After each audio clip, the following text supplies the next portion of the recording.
How we doing today? Welcome to another episode of the Vertex Pod. We are about to get started with episode 24 of the Vertex Podcast. Our esteemed guest is Bhargava Chiluveru, otherwise known as B Chill. He is the creator of Chill & Co., Chill Studios, and 404 & Co. And those are three amazing companies and organizations in the city. Um, they are built around fostering community, they're built around establishing brand identity, telling stories, just having fun as a creative, and finding community as a as someone who may not fit in other spaces in the city. And he's the grandmaster of all of those things, and I'm so excited to have him on. I got the chance to intern for his company a couple of years ago. He's such good people and an amazing leader, and I'm just really excited to have him on today, and I'm excited for us to learn from him together. Gonna go ahead and get this show on the road, man. I'm gonna have y'all wait no longer. How you How's it feeling? going? Good, good. I like your Good. setup. Oh, thank you. Trying to go off the purple and green. I was just introducing you before I called, just to let you know, like, or to let them know just how great of an individual and a creative you are. And so I told them Thank folks you. like in for a treat today. I appreciate that. I appreciate that. And also, I gotta say, before we even get started, like, I'm really proud of you for doing all this stuff, and like, congrats for all like the stuff that you've been doing. Like, since I've known you, I think even the first time I ever met you, it's like I think still sticks out of my mind because you came down from wherever you, whatever you were painting, and you like gave me a lot of respect right off the bat, which was awesome to see. And I think I really, really appreciate just like who you are, your work ethic, and the fact that you were talking to me about this like maybe a couple of years ago or like a year ago, and you're doing it. Mhm. I'm really proud of you, man. Oh man, thank you. That means everything, man. I know that I've hit you up about these types of things all the time, and you've always been like a good, guiding force and direction. So I appreciate that, man. I'm glad. Man, my first question, a lot of people talk about you by way of the companies that you run, but I'm very curious about you as a person. I think sometimes it can kind of like miss people a lot of times, like, and I'm curious to know if um, I know that you grew up, or at least you were born in India, and you stayed there Yep. for a little while. You moved to the States when you were pretty young, but you had, how long were you in India before you moved to the Yeah, I States? moved here when I was 13. So I was 13 years old, and it was like 1998 is when we moved here. And Yeah. what do you think happened? Like, do you think that there's anything that happened during that time? What did you get during those years that you think a lot of people don't get over here that may have, that causes a big like difference in who you are versus like people here? I think I always kind of say this as a joke that like I'm an alien because coming here from another country, especially when you're 13, and I like I came here at eighth grade, which was really great because I understood like the dynamics of like an American high school and going into high school. I know a lot of people that came here in high school that had a completely different experience in America than I did because I kind of understood the dynamics before kind of going into it and was able to kind of meld in a little bit more. But even just like the journey here, right? Like just you go. So I'm from Hyderabad, so we could go from Hyderabad to Bombay. That's the first flight I've ever been on, and then the next flight from there, it's this double decker like plane. It's like the biggest thing I've ever seen, and Mm, you're getting on. So it's equivalent to like almost like getting onto like a spaceship and going to another planet. You know what I mean? And mm, America is like literally nothing like India was in '98. Like '98, India was still like a third world country. It's now a developing country. It's not a first world country yet. It's still developed because there's so much poverty still there. So much development that needs to happen. Like, but when I was there, it was still like kind of a. It was. Oh, don't quote me on all those. I really apologize to anybody. I don't want anybody to come after me about with the specifics. But all I'm trying to say was like there was a drastic difference between what India was when I was there to like when I flew here and what I saw, like just the fact that like automatic doors were literally everywhere. That wasn't something you experience when you're in India. And just there's a lot of different cultural shocks, right? Like I saw eighth graders kiss, and like that was like mind blowing to me because like that was something that you just didn't see in India. So I saw the whole world from like an eye of an alien, in a way. Like Mm-hmm. it's I'm seeing the world through a completely different perspective. And I think the book Outliers like really helped me with that because Mm-hmm. up until then, I just saw myself as an outcast, or like I still, kind of see myself as an outcast sometimes. But in a way, like that book helped me realize, like, in a way, that is your superpower, that especially as a creative, as an artist, it's the perspective that you're bringing to this world is what makes you unique. And that perspective comes from like every single second that you kind of experience throughout your life, and that nobody else has experienced that. Even twins Mm-hmm. don't have the same experience. So you have a unique experience, and then there's like 8 billion people in the world at this point, right? Or 6 billion, whatever. It is, they all have like a unique perspective, so I think for me, the perspective that I see in the world is that I got a chance to, the other analogy I almost make is like I feel like time traveled, like because I got a chance to see what like villages were like in India, where like there was no sewer system. There's like, there were just like rickshaws and things like that. There just weren't a lot of roads even made. And then being able to experience that and like staying in villages for multiple like or multiple days or weeks, and then having experienced life like that, and then coming here and now living in like 2025 where like cars are driving themselves. It is, such a big thing. And that's a unique perspective. That's something that I am seeing. I got a chance to experience Indian culture, and I know 3 or 4 different languages. So like all these things kind of help make my perspective unique. I'm able to see. I also have something else that's unique about me is that I have a business degree. So like I have a marketing degree. So like I'm actually able to see things from creative and marketing at the same time. So all of these kind of come together in that like I have that unique perspective, and I've been able to utilize that in my day-to-day life when it comes to like how I work, what I do, and even what I put out in the world. Whenever you were growing up, were there certain values that you were taught by like your family? Were you pretty close to your family and stuff like that? You have a big Yeah, family? I only have one brother, but like in Indian culture, like family is really important. Your cousins are really close, so like I'm really close to my cousins, and especially in India, like, there were a lot of folks that were like kind of, you would live in the neighborhood and things like that. So, the family was definitely close. I think the biggest lessons, though, I think just kind of come from my mom and dad. I think my mom, like, is probably the nicest person that you will ever meet. Like no matter who Mm, it is, like, she will love them. She'll try to see the best in them, and it's something that I think I've learned just inherently, and I'm really lucky that I was able to inherit that because I think like that's really, really meaningful. And she's just a special lady, right? Like anybody that meets her, just like, and her cooking's amazing, and like all these things are amazing about this person. So I think that is like just and it's also like when I was young, and not just my mom, because like my dad's very generous as well. Like I noticed them. There would be just like random people that would be living in our house from time to time. They would just like basically crash at our house, and I always just wondered like what was going on.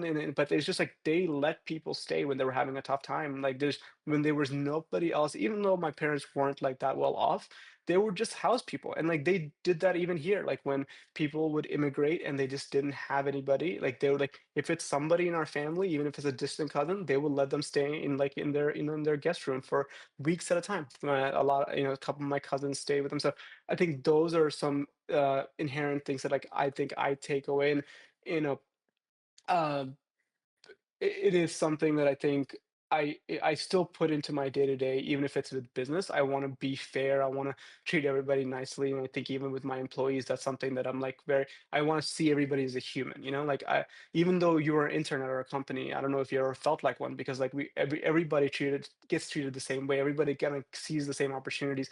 Everybody kind of has the ability to speak their mind and those kind of things. So I think those are values that I kind of learned early on that, I think still are instilled in me that like kind of reflect on my day-to-day life. I definitely felt like like, yeah, I was an intern, but I definitely felt as if like I had just as much ability to like bring something new to the table as somebody who's been there, for years. So that's definitely something I can resonate with. And it's like I think it's important too because it's important to have like those fresh perspectives, especially when you're in an industry that's so fast and so agile. Like you gotta be able to be flexible like that. Yeah, for Mm. sure. And it's also, I think, especially being in a creative world, ideas can come from anywhere, and I think when somebody's seeing something from a new perspective, having the ability to let that new energy in and not just accept it for what it is, but help potentially mold it to what it could be, right? Mm. And like maybe we didn't take every idea that you gave, but potentially some of them were taken and applied in a way where like they could be applied. And I think that's our goal. I think we want to still be able to like listen to everybody. And ultimately, creativity is a young person's game. Also, I'm going to potentially at one point not be able to keep up with, I'm even right now, I'm not able to keep up with a lot of things that are happening on TikTok and things like that. But ultimately, creativity is somewhat a young person's game, especially in the world that like I kind of live in. So then trying to think about like the source of a lot of that creativity. Like whenever you were younger, Mhm. what kind of stuff were you doing like just for leisure or like, just if you weren't like Yeah. at school? So I had a unique upbringing, and I think I was very fortunate that my dad was a creative as well. And I was lucky that like when I was born, he actually started an ad agency himself. And but this was a pretty small agency, but it was like a live work kind of situation where the front of the house was the agency, the back of the house, was our house. So Mm. I lived in an agency, which was incredible. Like there was a drafting table in front of me. There was X-Acto knives. I would like cut little paper and like that's I don't know if you ever did that in art class, but like just having those like little thin slices of paper like that kind of stuff would like really excite me. And then over the years, like my dad actually had computers brought in, and this was really unique to that point in time in India because like this was around 95, 96, and not a lot of people were just introduced to computers, and I was introduced at a very young age, and I was very fortunate. And then there was I would play games on them and all this kind of stuff, and but ultimately they installed Photoshop, and like that was being used for the agency. But I would just play around with it. I would learn Photoshop. I would learn the previous version of InDesign. It used to be called PageMaker. Mhm. There was just like a lot of other tools that they just installed for the agency, and I would just like start playing with them. So I learned that quite a bit. But my dad also loved photography, so he would have cameras around the house. So I learned how to shoot with those cameras. And I think I remember the first time like my dad printed something that was like really big on was like at 7 years old or something like that. A picture of my aunt, and like things like that. I think encouraged me to think, oh, maybe I'm decent at this. Maybe I'm good at this. I remember like just making like videos with my brother with like the camcorder we had in our house, like, and this was all like even pre coming to America. I almost felt like I was really creative back in India, and I think when I first moved here, it was all kind of smashed because I think nobody really understood me. Like I was like the new kid, right? And I think people just kind of kids are dumb. They just make fun of new kids, and especially like they would call us fobs, like fresh off the boat. So it's like there was a lot of that where like I couldn't express my creativity because even if I were to, it would just be seen as weird, or like it would Mm. just be seen as something like, so I just held it all back, right? But even in high school, I signed up for the yearbook team. I signed up for the website. Even though they wouldn't let me, I basically built the website without like anybody helping me. And on the last day of high school, the assistant principal came up to me like thanked me for doing that because he finally figured out that like I had done it with my own money, with my own resources and stuff. And he didn't know that until that point. So these are all like kind of things where like I think I was creative from the get-go, and I was like pretty lucky that I had that upbringing where I just kind of took on what was around me, and I just like kind of started playing with things. And I think that's what I say for everybody, anybody that says like, you know I don't think I'm creative, or I don't like this and that, or how do I improve my creativity, and this, you just got to start playing with things. Like, and I think even with tools, like I just say just play with them, because you can take courses, you can do this and that, but you just got to jump into it and you just got to start doing things. And I think like then you'll kind of figure out what's fun. And once you realize like what's fun and what you enjoy, I think you can then learn how to kind of get better at it in a way. What was fun for you in those, in those early versions of like Photoshop, like PageMaker, and like photography? I know I always enjoyed like anything that was like special effects based. So like I used to also play with like 3D X Max, so make like animations and things like that. We would mess with like green screens, so like just being able to make people disappear, reappear, those kind of things that other people weren't doing. I think like to me, even to this day, I'm obsessed with like doing things other people aren't doing. I think like Mm, that's kind of the definition of creativity, right? Like you trying to put out like the best piece of material out there that just isn't as derivative from like something that's just like contemporary. Like just don't do don't let's just not just do what everybody else is doing. Let's like bring new energies to the table and like try things that are maybe a little bit harder. So that was always like my agenda in my little head. It's like always trying to pursue that next little thing. I even got into like audio mixing and like making beats and stuff like that. So I would just mm. try different things, and I think I don't know. I think for me, trying new things and getting into new things was like always the fun part. Yeah, I think I'm more of the jack of all trades kind of a guy versus like I think uh, I don't know if I would ever get to that point of like being able to get as good as with illustration as you. It's like I feel like it takes a lot of time and energy on like one craft. I feel like I ended up splitting a lot of my energy among like different crafts where I learned a lot about systems and how things worked and the basics of things and like philosophies around different crafts. Versus like getting just like really, really good at something. I think the best thing I think my 10,000 hours are like probably like Photoshop, design, photography, and maybe a little bit of video editing. Those are things that I did a lot and I enjoyed them a lot even from a really young age. And what's so funny about that? I was talking to a friend recently about the importance of being able to like some creatives will define themselves with a particular craft. Like I am, a painter. Like I Yeah. do this, I'm that guy in this. But then there's some people who use like just a plethora of different mediums because they just kind of see the mediums as like tools rather than like an identity. They're more so excited about putting a voice out or like being able to express themselves, and they just see all these different things as like, okay, if I want to tell this kind of story, I have to do it this way or that way. And I think it helps to make things that can kind of connect to people a little bit more because they're not so like bound by the rules of a particular craft or like how it's supposed to be or this one way. It's like they're kind of just mixing all of it in, you know? Yeah. I think there's room for both. I think there's a room for the generalist, and then there's a room for like the specialist as well. I think, and the world needs both. I don't think it can exist without both in a way, to be honest. Because like, there's not anybody that can. Because like, I think you and I are both needed. Like, I would say you're probably a specialist. I'm a generalist in that. Well, I think you're becoming more of a generalist, like with just like a lot of different things you're doing. But let's just say there's like one person that's a specialist in like one particular thing. There are certain times where like I run into a project where I'm like, yo, I need this very specific kind of animation. I know this one person can do it, right? And like, and we end up paying a premium for that person. So, and the person that's a generalist gets more steady work from us in a way. The Mm, person that currently is doing both photography, videography, and drone gets the most work from us, versus the person that only does photography or only does videography or only does drone because but that drone person has like a specialist like FAA license or something like that, then you're probably getting a premium for that. But for smaller jobs and things like that, like the photographer videographer combo, like just gets more work. But again, that doesn't mean that there's not room for the specialist. Like, but you have to be a specialist. Though you have to figure out what that niche is, right? Like if that's an industry, if that's a specific craft, like if you want to get into micro photography, you want to get into product photography, pick a lane, like get just like put your 10,000 hours, just get really, really, really good at it. Continue to make like but you also, it maybe just be that it's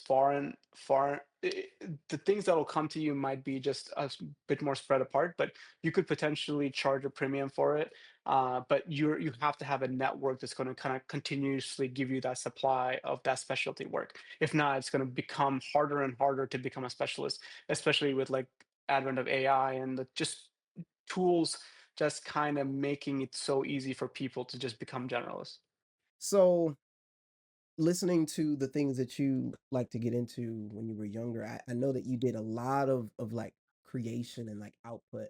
But I'm curious about your consumption. Were you like a big Yeah. gamer? Did you watch TV, movies, anything like that? Yeah, I mean, I was I used to watch TV a lot.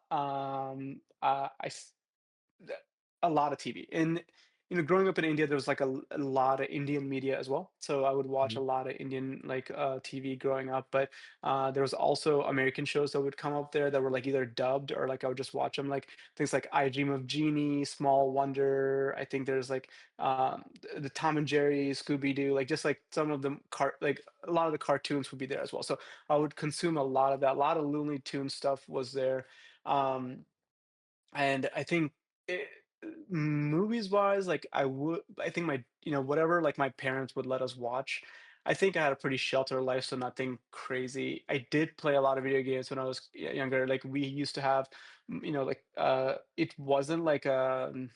it wasn't a Nintendo, but like, it was like a play off a Nintendo. It was like a third party kind of a stuff. But we would have like Mario and like we also had Sega, so Sonic and things like that. So and wrestling was really big. So like back in the day, I would watch a lot of wrestling, like uh Bret Hart, like, I don't know, Hulk Hogan, a lot of stuff. It was really interesting, like the type of things I would consume back in India. But once I moved here, I think, it was a lot more like Dragon Ball Z. It was a lot more, I don't know, anime kind of stuff. And a lot of, I got a lot more into gaming as I went through high school. I got a lot more into like specific kind of genres of music, like new metal, or like I just listened to a lot of Linkin Park or things like that. But I would always change it up though. I was always like looking for something new and like try to consume something new just to kind of keep, I don't know, I think my brain enjoys newness. Like I almost like I'm always seeking something kind of new in a way. Mm, yeah. And that brings me to another question. Like you said that you know like 3 or 4 languages. And Yeah. which languages did you like what's your first language and your second language? Like were you using that to like did you know English just growing up or did you learn it through like the media or how did that go? So what's unique about India is it's called a subcontinent. Every state has its own language. Like so because India wasn't like one big nation before the British kind of took it. It was like a whole bunch of kingdoms, and it was like a whole bunch of different kind of people, different, let's say, tribes or kind of people that kind of got together. But every state had its own language, its own religion almost, and its own like culture, everything like that.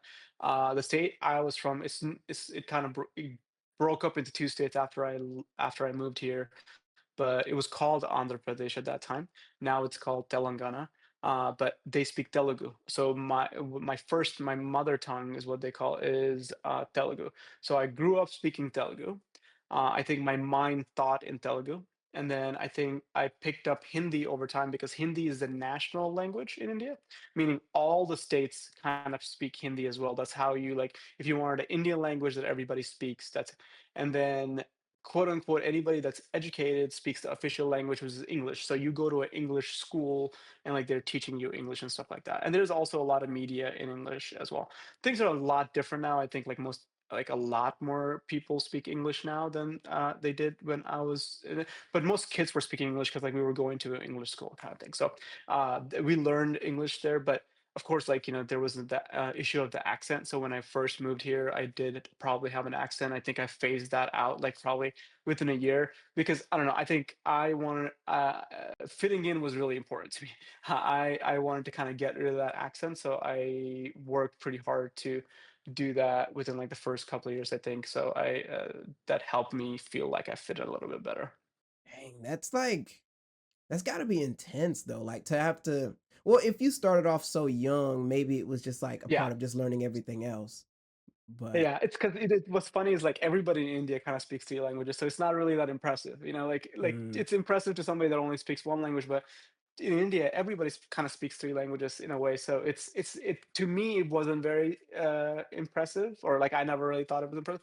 But I think you're right though. It's like it's like studies show even now that like the sooner you expose like a kid to other languages, like the easier it will be for them to pick it up because like the brain's just kind of like a sponge, so they're able to pick up a lot more things when they're younger. It's just easier for them to pick up languages when they're younger. So um, we're not doing a great job with teaching our daughter a second language. She's pretty decent at Spanish, but not really.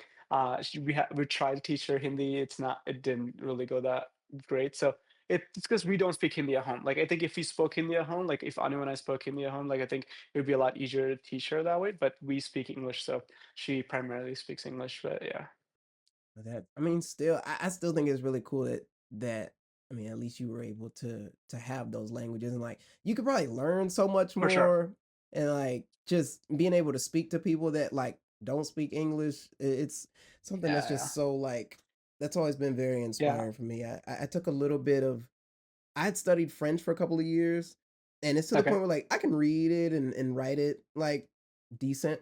And I was able to like get by whenever I went to France Yeah, yeah, once.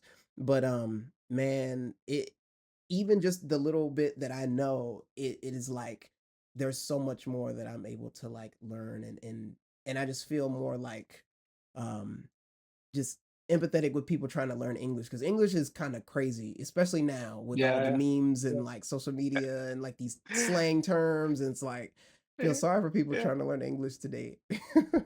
Yeah, this is the Milo was asking about like live and live the other day, and like they're both spelled the same, but they mean different. Like it's just so funny. There's so many things that are like that.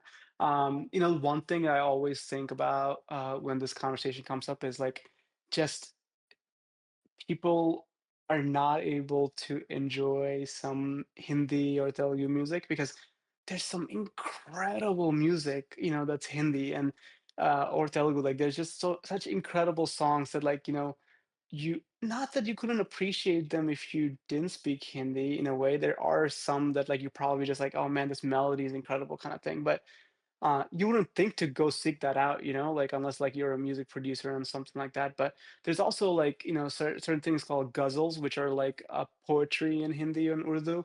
Urdu is like it's I think it's Farsi and Hindi somewhat kind of mixed together, but I feel like people that speak Urdu can understand Hindi, and Hindi speakers can understand Urdu in a way. It's interesting.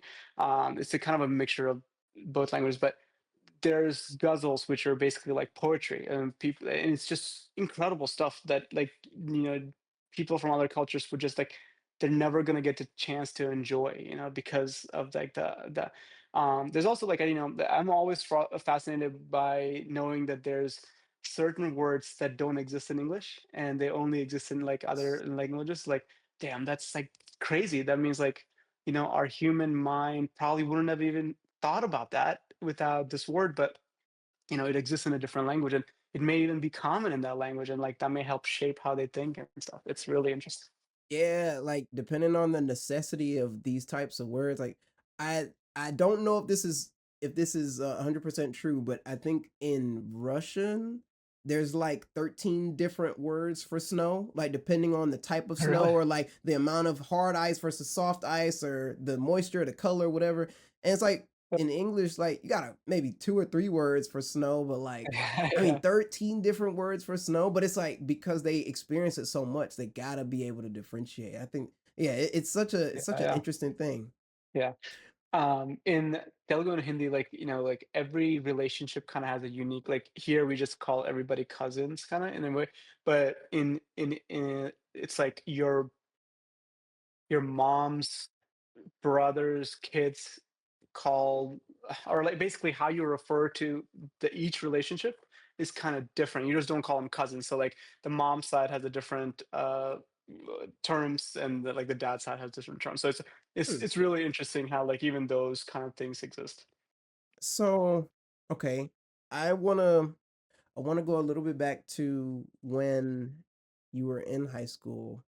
Okay. I was doing a little research on you, and I read that you had like a crazy accident or something before Um, graduation. Is that before high school or college, or was that in high school?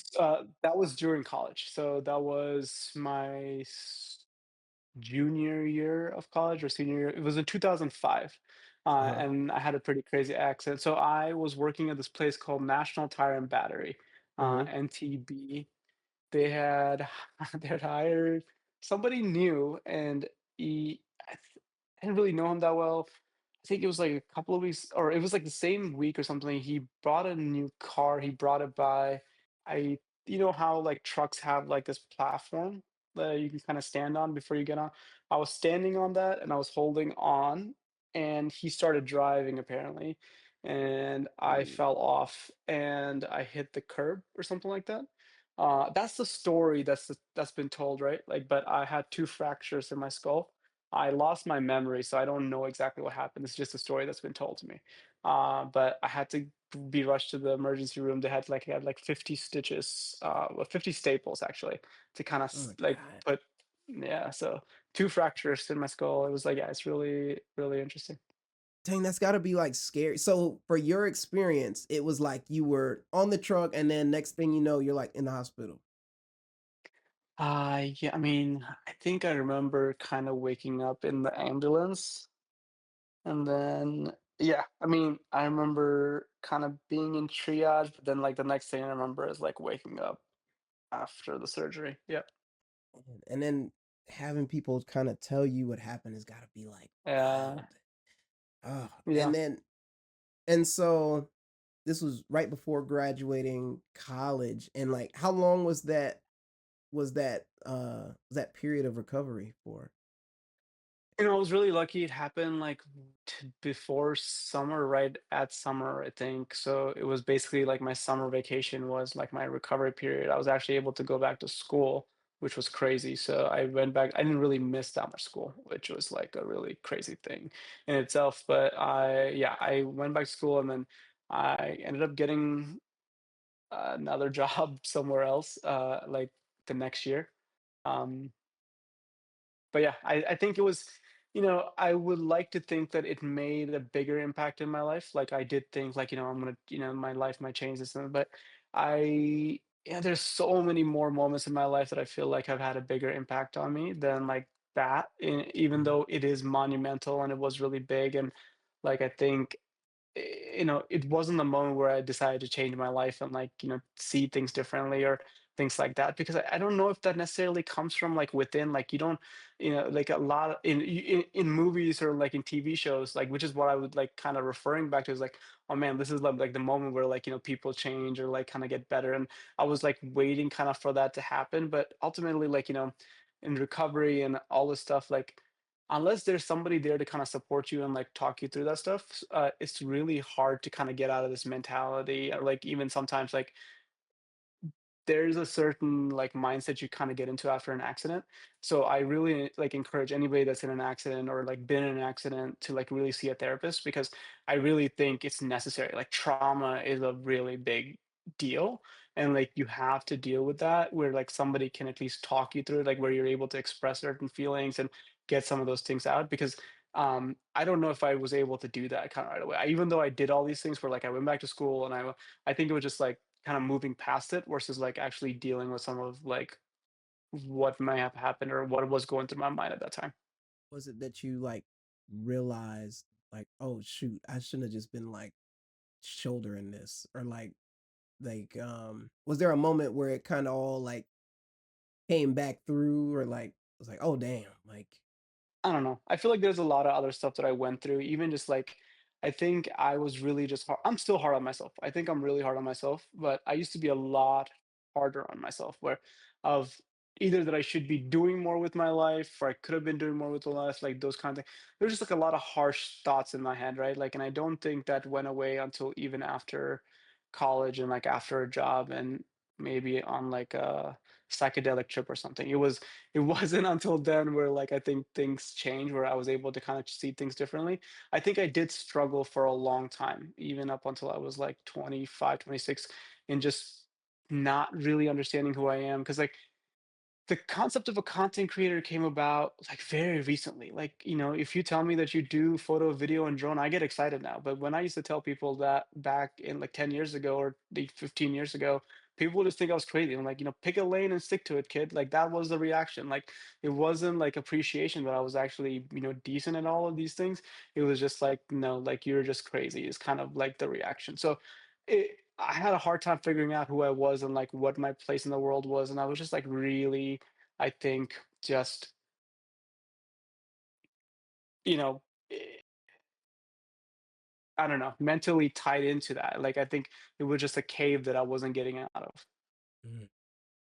And that man, there's like such a huge observation there that like I've made this observation before, but and we've talked about it once before, but it's like I remember you speaking about how you didn't really feel like you fit in, and so like you were making some of these spaces and some of these like organizations basically to like build your own community, and to like find people who are like minded or and in a similar position. And it's like I think the big part of that, I mean, it's still great that you made those things, but I think like the real winner in that situation was your ability to like turn out of that corner. Because some people would just kind of like just like spiral down into it.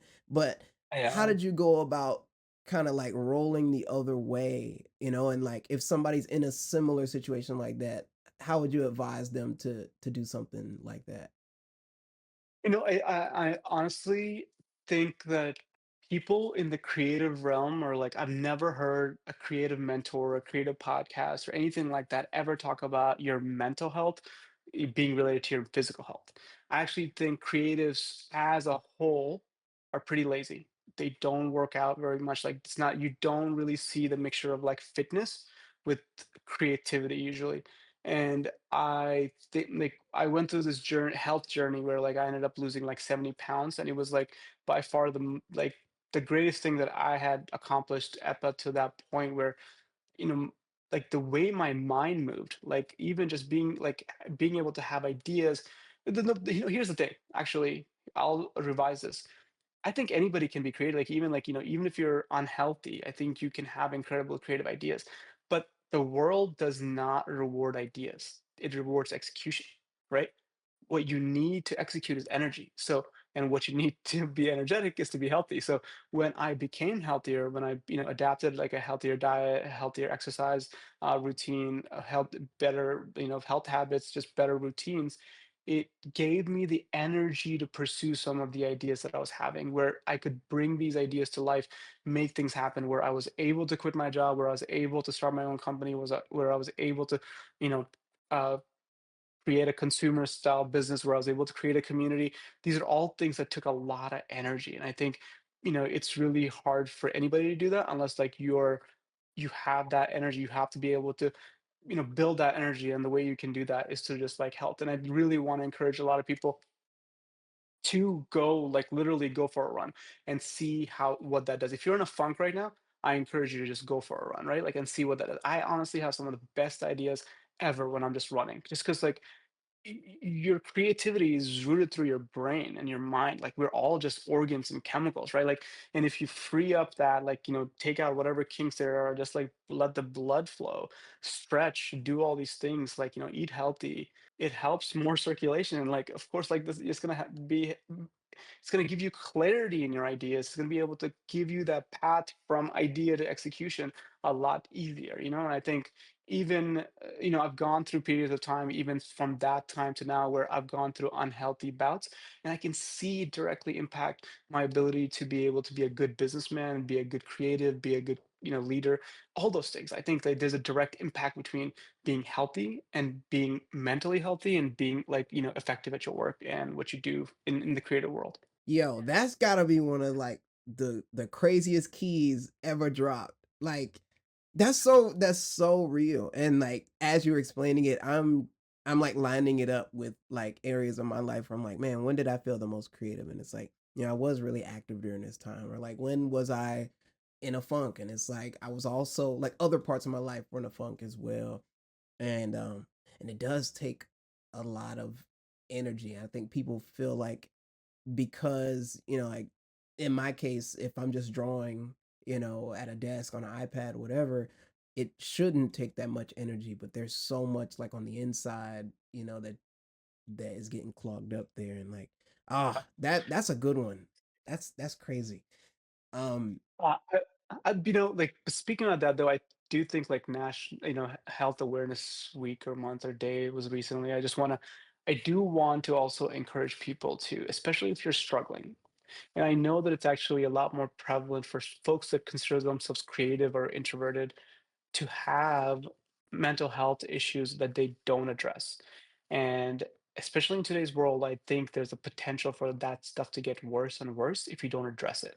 And health and exercise can actually only get you so far. Sometimes a therapist is necessary to be able to help you talk through some things. Sometimes chemical intervention might also be required where you actually need medicine. If that's ADHD, if that's anxiety, if that's whatever. I personally have been in and out of that stuff, and it's helped me greatly. It's never like not helped me. So I just want to put it out there that if you're struggling, if you feel like you are going through any kind of pain, I want you to know that you're not alone. I want you to know that that pain might just be real, and I you want you to recognize that and go seek help. There is a lot of help out there.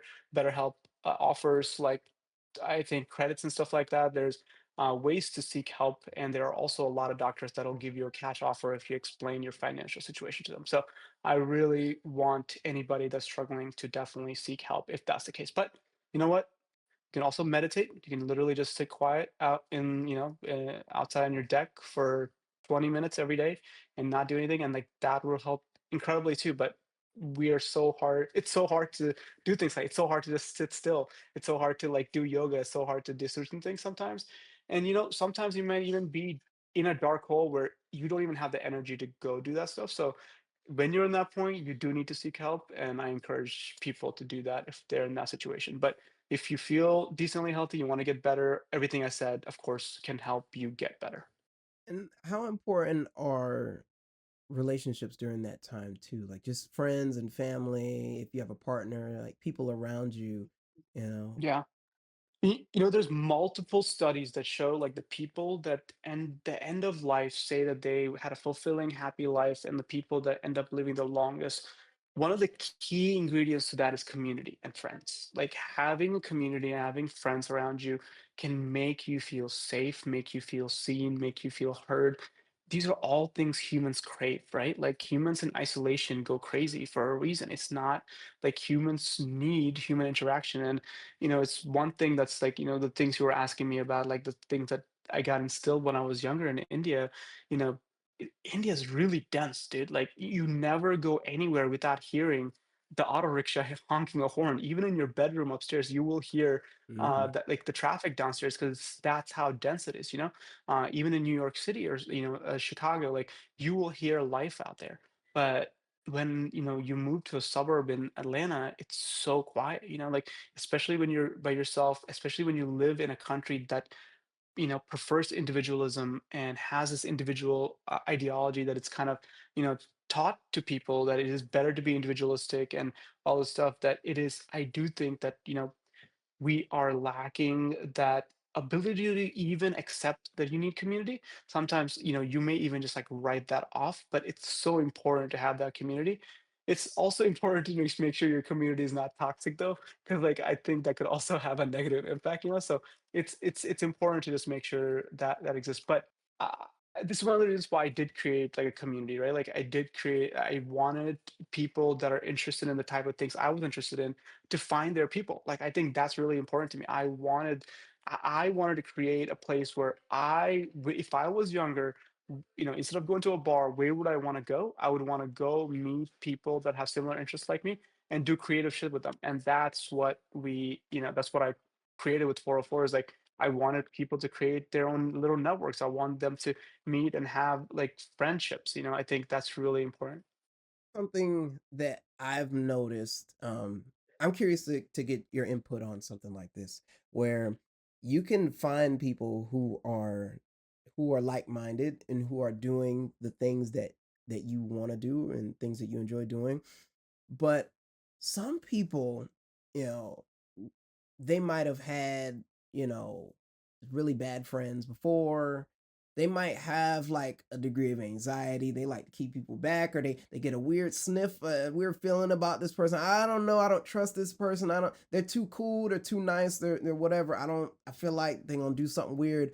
And do you have a like a like a range or just things that you look for in people, um to kind of vet them whenever you're like getting close to people? I know there's like no 100% foolproof Yeah, way, yeah. But Yeah. how do you go about that? I'll tell you, there's not 100% foolproof, right? Because like I still fail at this some from time to time, but I've definitely gotten better at it over time. I do think, you know, being genuine, I think, is like something I put a lot of emphasis on. Like I want to be able to feel like you're being genuine with me. I think especially in the creative world, whenever if somebody comes up to me and it's just like starts talking to me about all the equipment they have and like this and that, like and like just just say hi, what's up, like what in let's talk about what's going on, what's around us. Like, tell me about who you are. Let me get to know you a little bit better before we go into bragging or like trying to establish who you are. To me, that kind of just becomes like where there's somebody's ego kind of plays such a big role in how well they'll be collaborative with you, right? Like Mm, if if ego plays a big role in collaborative work, and I think like I'm always I'm looking for people that are somewhat beyond that, where like they're not necessarily basing everything off their ego versus like they're seeing me for who I am and I'm able to see them for who they are. And if we were to able to create something together and that's going to be awesome, that's great. Versus like if somebody's come, like right off the bat, like start talking about accomplishments, like they're trying to establish who they are and things like that. And you know what? To be honest, like I remember me doing that too. Like, and I'm not saying like, but that was wrong. Like, and I see that now, right? Like, I'm not gonna. And I think there's certain point in your life as an artist or as a creative, as somebody who's trying to make it. Like, you have this need to go prove yourself. Don't do that. Like, just be genuine with people, like try to get to know people, like there is man, I really wish I remember all the books names, but like how to make friends and influence people is like one of the oldest, mm, like an older book that a lot of people used to recommend, is I think by Dale Carnegie. I think it it it talks about the importance of just getting to know people, like even if it's in business and sales, if it's anything, it's just I think I've been able to be more successful in my business because I just genuinely got to know people. And I honestly think people misunderstanding the concept of networking, because you go to like networking events, like you give out your card, this and that. Like that's not a great way to generate business. Like, the best business that comes to me from networking is I met somebody, treated them like a friend, I got to know them, I explained to them what I did. And almost a year later, I get a call from somebody that says, "Hey, this so and so person told me that you're an awesome person. They keep seeing what you do on LinkedIn, and they recommended you." Like that's what happens is you get recommended because you are a genuine person and people want to work with you, and you want to be able to showcase that you are somebody that people want to work with, and I think that's important. it very much is. I think that's like people can get caught up too much in the titles and in the like and I think that Yeah. that works on both sides because like if you don't have a lot of accolades or if you're new or if you're not as skilled, you might still be a great person and you might become something really amazing, but because you don't have it right now, people not studying you, they're not trying to talk. And then you got other people who got, I mean, 1,000 things and a million trophies, but like they're mean or like they're just not Yeah. cool. And then and people are all on them just because of what Yeah. they might have. And it's like, Yeah. yeah, they're definitely putting the cart in front of the horse in those situations. I think as long as, one thing I'll just say is like as long as you see those guys, and there's a lot of people that, might seem like they're assholes or whatever, but sometimes, especially after becoming a dad, I realize like time is just so limited, man. Like sometimes, like, I just care about my daughter and like her well-being, or like, my family, immediate family, like, and nothing else matters. Like, and if I'm going through a rough time, like things just get become less and less and less important. And like, this is what I care about. And I may just come off like an asshole, but that's just, I have a life, I have things going on. And these guys all have things going on, like, maybe you see them as the artists and like, hey, maybe they should be giving back and things like that, but they got lives, they probably have kids, they probably got shit to do, they probably even have jobs on the side. So if they come off like assholes, like, that's just maybe the bright product of that, right? I'm not saying there aren't a lot of, big artists in Atlanta that couldn't be doing more, because I do think that could be a thing, but I'm just saying give them some grace, right? And the other thing I would also encourage is like not to compare yourself to anybody. You know, you're never gonna be like Greg Mike. Like, don't think that, right? Like, even like the people around Greg Mike aren't like Greg Mike, right? Like he's had so many people around him that haven't been able to reach his level, right? And so it's important to notice that like he's a unique personality, and I'm just using him because he's just a well-known name. But don't compare yourself to them. Like, I think everybody's gonna have a unique path. You can find inspiration and you can look up to people, but don't idolize them either. I think like that could also lead to just, not the best result for you in your pursuit of certain things. To just since I'm seeing like a parallel here, and so as like somebody who is growing up and they're wanting to fit in, right? And you were telling Yeah. me earlier about like how I mean you had all these unique interests and things, but you were already made to feel so othered by the people around you that like you were like hesitant to share what your interests and things you like to do, as well as you were wanting to kind of stay like you wanted to fit in as best you could. And I'm trying to like I can imagine somebody like in that position where like they're hearing this advice, which is really good advice, but then it's like, I don't know if I can do that here though. I don't know. Like, I know, but I'll say something like the world is so different now than it was when I was growing up, right? Like when I was growing up, the only people that I could really expose my art to were the kids around me. Like the internet wasn't even that big of a thing where like, we used the internet to like go to Britannica and like learn about shit. Like that was what we were doing in high school. Like there mm, was no concept of like forums or like social media and stuff like that. I do mm, think even nowadays though, like, sure, your buddies down the street might not enjoy your art, but like take a few photos of it, put it on the internet, put it to some good music, and you could probably get 1 million followers. And like that's the difference between like my day and today. And I actually think like mm, you can find your people somewhere else, even if it's not right next to you, which is the beauty of like the day and age that we live in, is that like, you can find your people anywhere. But sometimes like one thing that I feel like is really important though is that your art might just be whack, yo. Like it's just like that is something that like people might just not really. Don't surround yourself with people that are just always gassing you up. Like I think that's such a bad idea. I think it's really important to have people around you that are going to be critical, that you feel comfortable enough that you can have a conversation with them where they respect your art, but they're able to kind of give you critical feedback as well. Because dude, like you're never gonna get better unless like you do get that feedback, right? And again, sometimes your art might just suck. Like you may need to get better. And like you're not gonna know that if you just continue to think like, oh, 500 followers is fine. Like this is unique. Like this is my crowd. No, like look, there's other people that are getting 50,000, 5 million followers. And there's a reason for that. Like if your shit's good, it's gonna be engaging, it's gonna convert. So how do I get it to that point is important, and you need to continue to get better, get feedback. mm.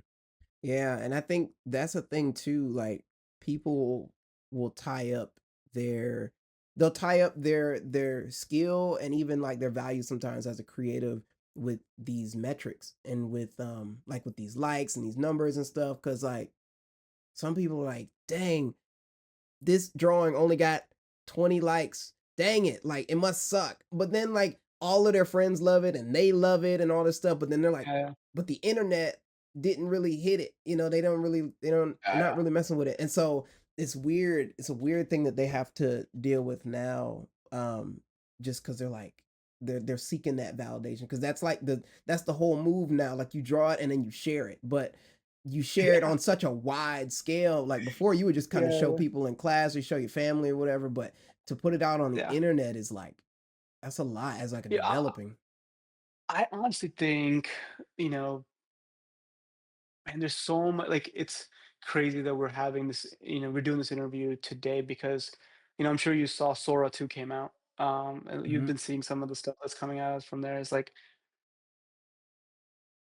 I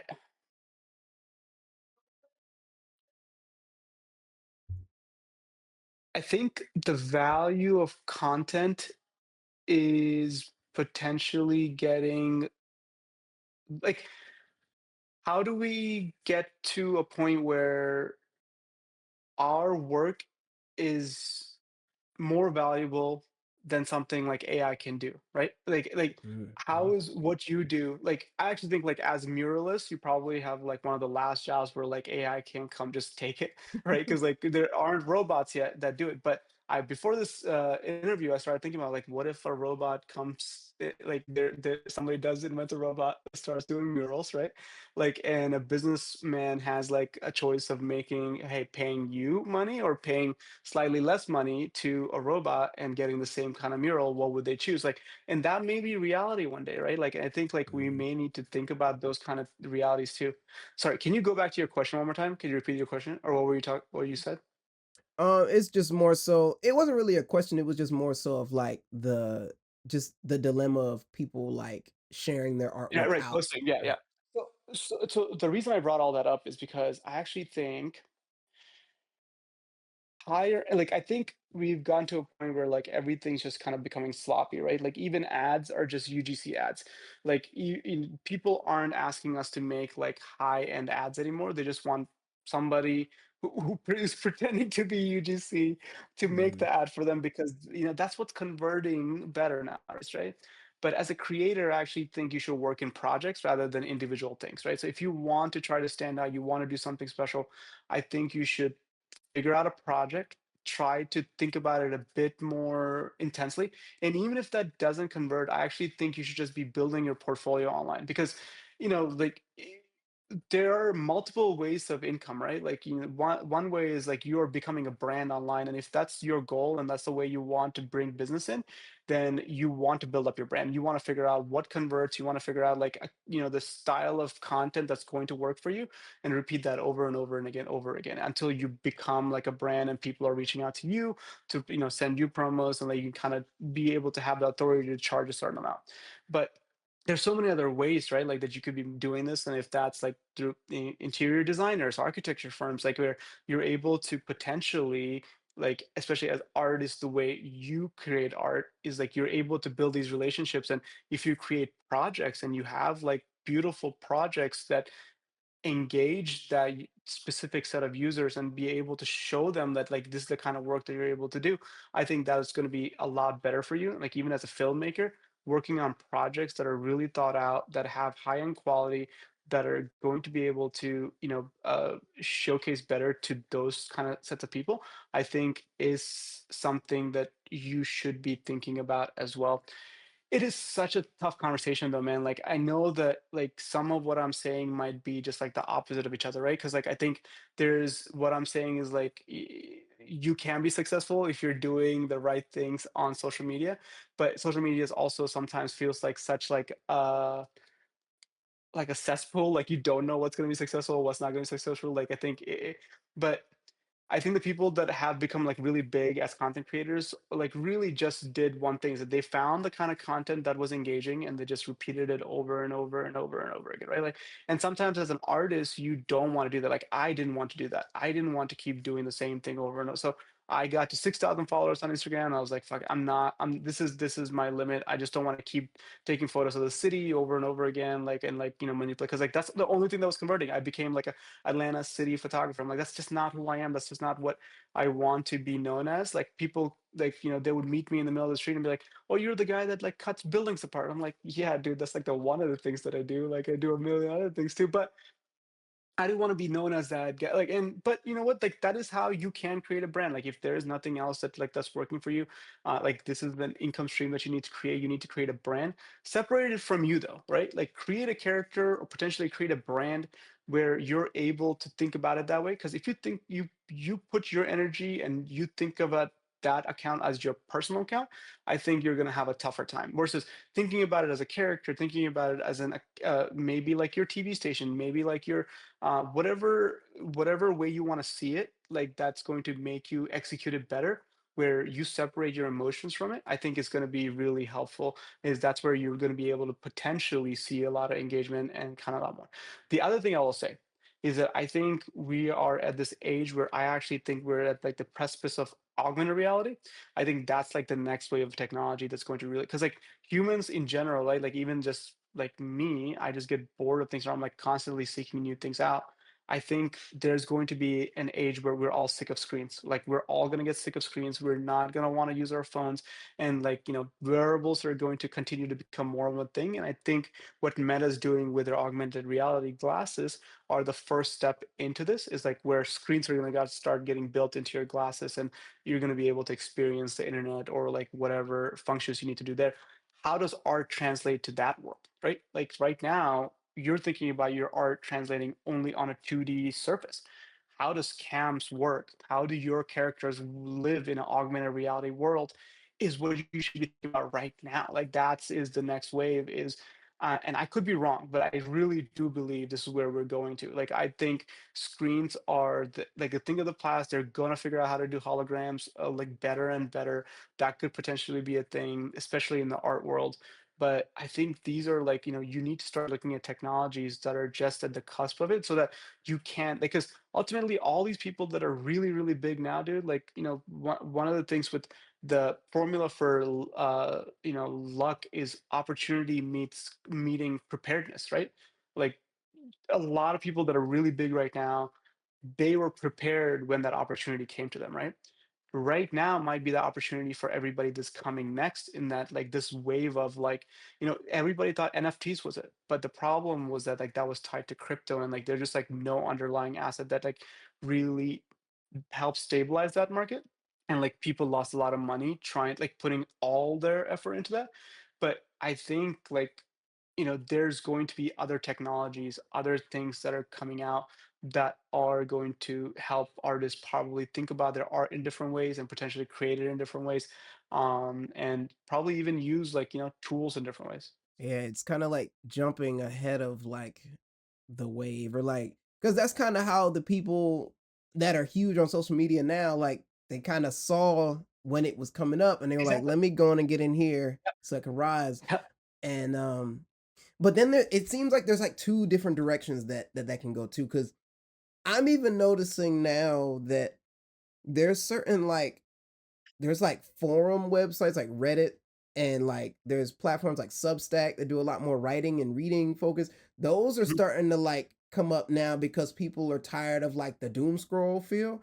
And then there's For sure. like what you were saying with the augmented reality and like smart glasses and like and VR and holograms. So it's almost like two different lanes that you could kind of go down, you know? It's Yeah. it's an interesting thing to kind of pick from, especially as a visual artist, because there is like, I mean, you could play around with like the augmented reality and things, because like you can turn your characters into like things you would see on those Yep. like glasses and things. But Yeah. it is interesting to like, you have to like, you want to express yourself authentically, but then you also have to like put it out in a way that will be received well, or translated into Yeah. today. Y- ultimately, like there's art and there's advertising, and even though a lot of what you might think is art, if you're doing it for somebody else, it really is advertising, right? Like I think, and ultimately, advertising is always going to have a place in our world, because that's how like we live in a world that's based on markets, even if that's capitalist markets or whatever other kind of markets. Advertising still exists, even but let's just say even if it's authoritarian dictatorships, advertising still exists in those countries, right? Like so there's always, room for advertising in that sense. I'm not condoning any of that, by the way. I'm just saying like the fact that like, messaging needs to get across in every single kind of world.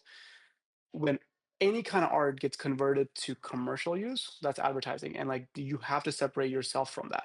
So when you talk about expressing yourself authentically, are you really doing that when it's advertising? Right? Like you I'm not saying you're not when you're commissioned by Coca-Cola, like, I'm not saying you're not being authentic, but ultimately it still has Coca-Cola's name on it, right? Is that really authentic, quote unquote, right? So it's an application of your art for a Mhm. commercial purpose. And if you think about it that way, for the next wave of technology, like how do I apply my art for a commercial purpose in the future, is the way you kind of want to think about that. And I think uh, people could be against me on this when it comes to like art versus advertising and like when you're being commissioned by companies. But I think we get lost in the conversation of being authentic a lot in today's world, where I think like what is authentic, like, right? Like I think we're 2025, everything is derivative. Like your hairstyle comes from somewhere, your clothes come from somewhere like that was inspired by something and something else. Like even Kanye West isn't creative in that, like where he is like he's the definition of like a derivative artist. Like he literally brings everything, he samples a whole bunch of shit, right? Like nothing is really original. It's like coming from somewhere else. Like it's so it's we live in a world where like everything is derivative. So like don't get caught up in the idea of like authenticity to a point where it like denies you success, because Mm, I think that is something that a lot of artists kind of just get stuck on. It's like they want to not sell out, they want to not be authentic and this and that. And I think you have to think about yourself as you are making art for yourself, and then there's this entity, right, that's Cam and company, that is doing art for business, for commercials. And that you have to kind of just think about that completely differently than the way you would approach your art, which you're doing for yourself, which is authentic. mm, okay. So you're kind of using you're using like the art entity, or like the kind of like the execution based artist to do things that like get you the means to like do the work that you really want to do, or like the stuff that you like to just truly express yourself, but you're like this is helping you like keep the lights on and keep food on the table in the meantime.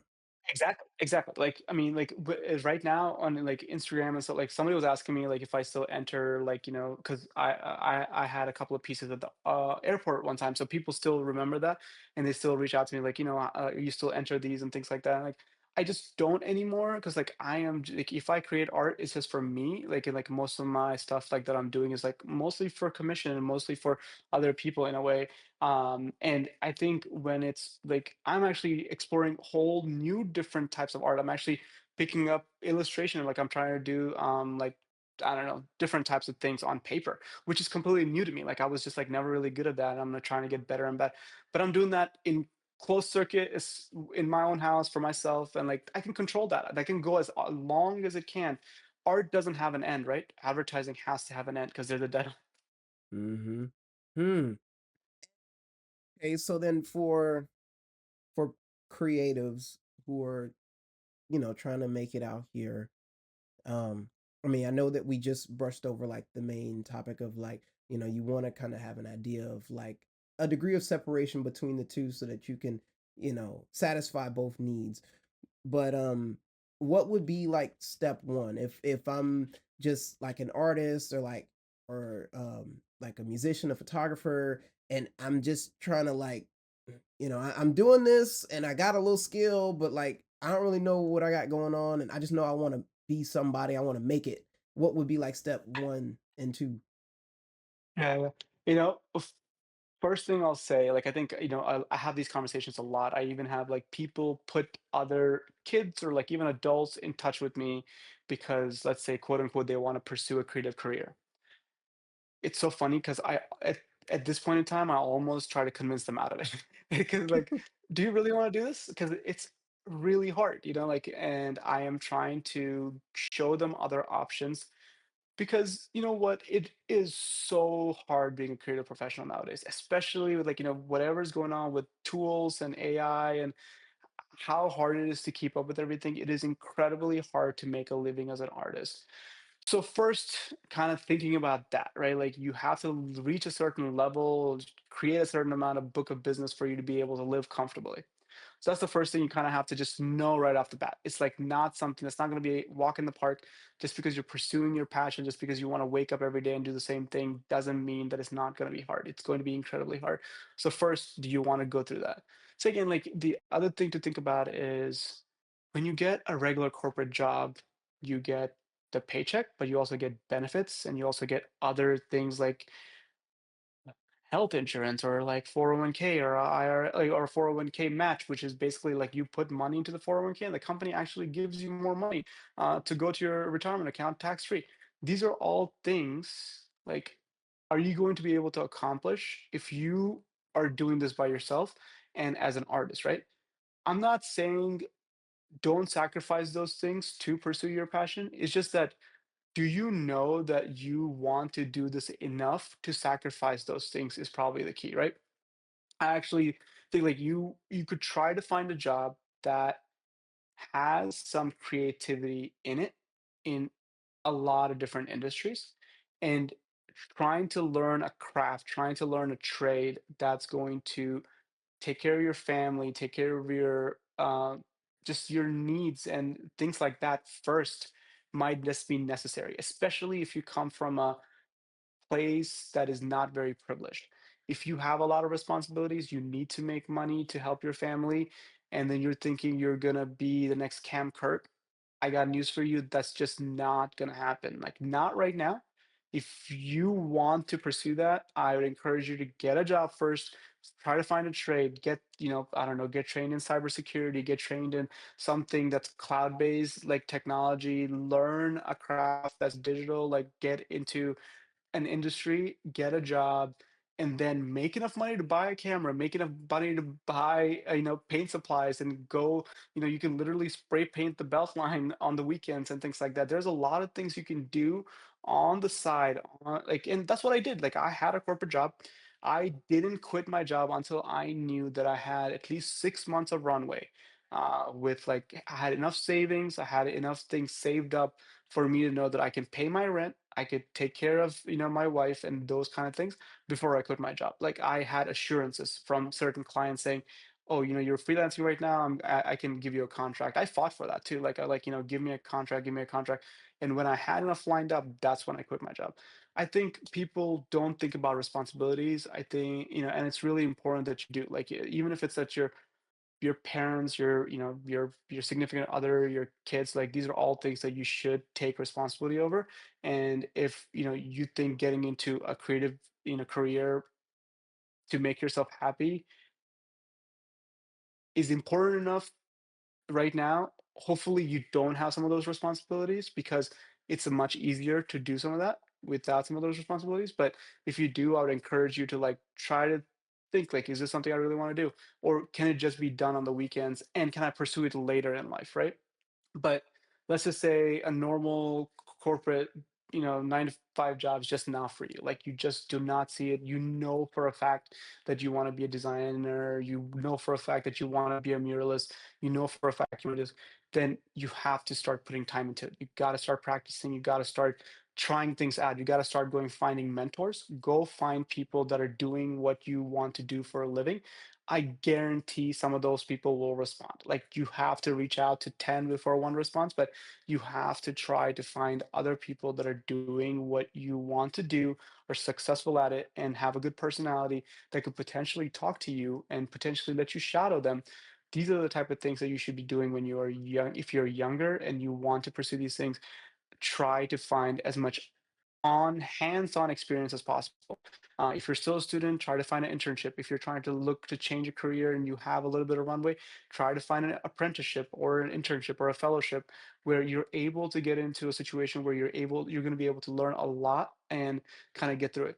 Also, you can also do a lot of other things and still be adjacent to creative. Like, you can become a project manager and still manage creative projects. You can, you know, there's a ton of other things that, like, are creative adjacent. So I would encourage you to like really think about all this stuff before you just jump into it and say like, I really want to create a career.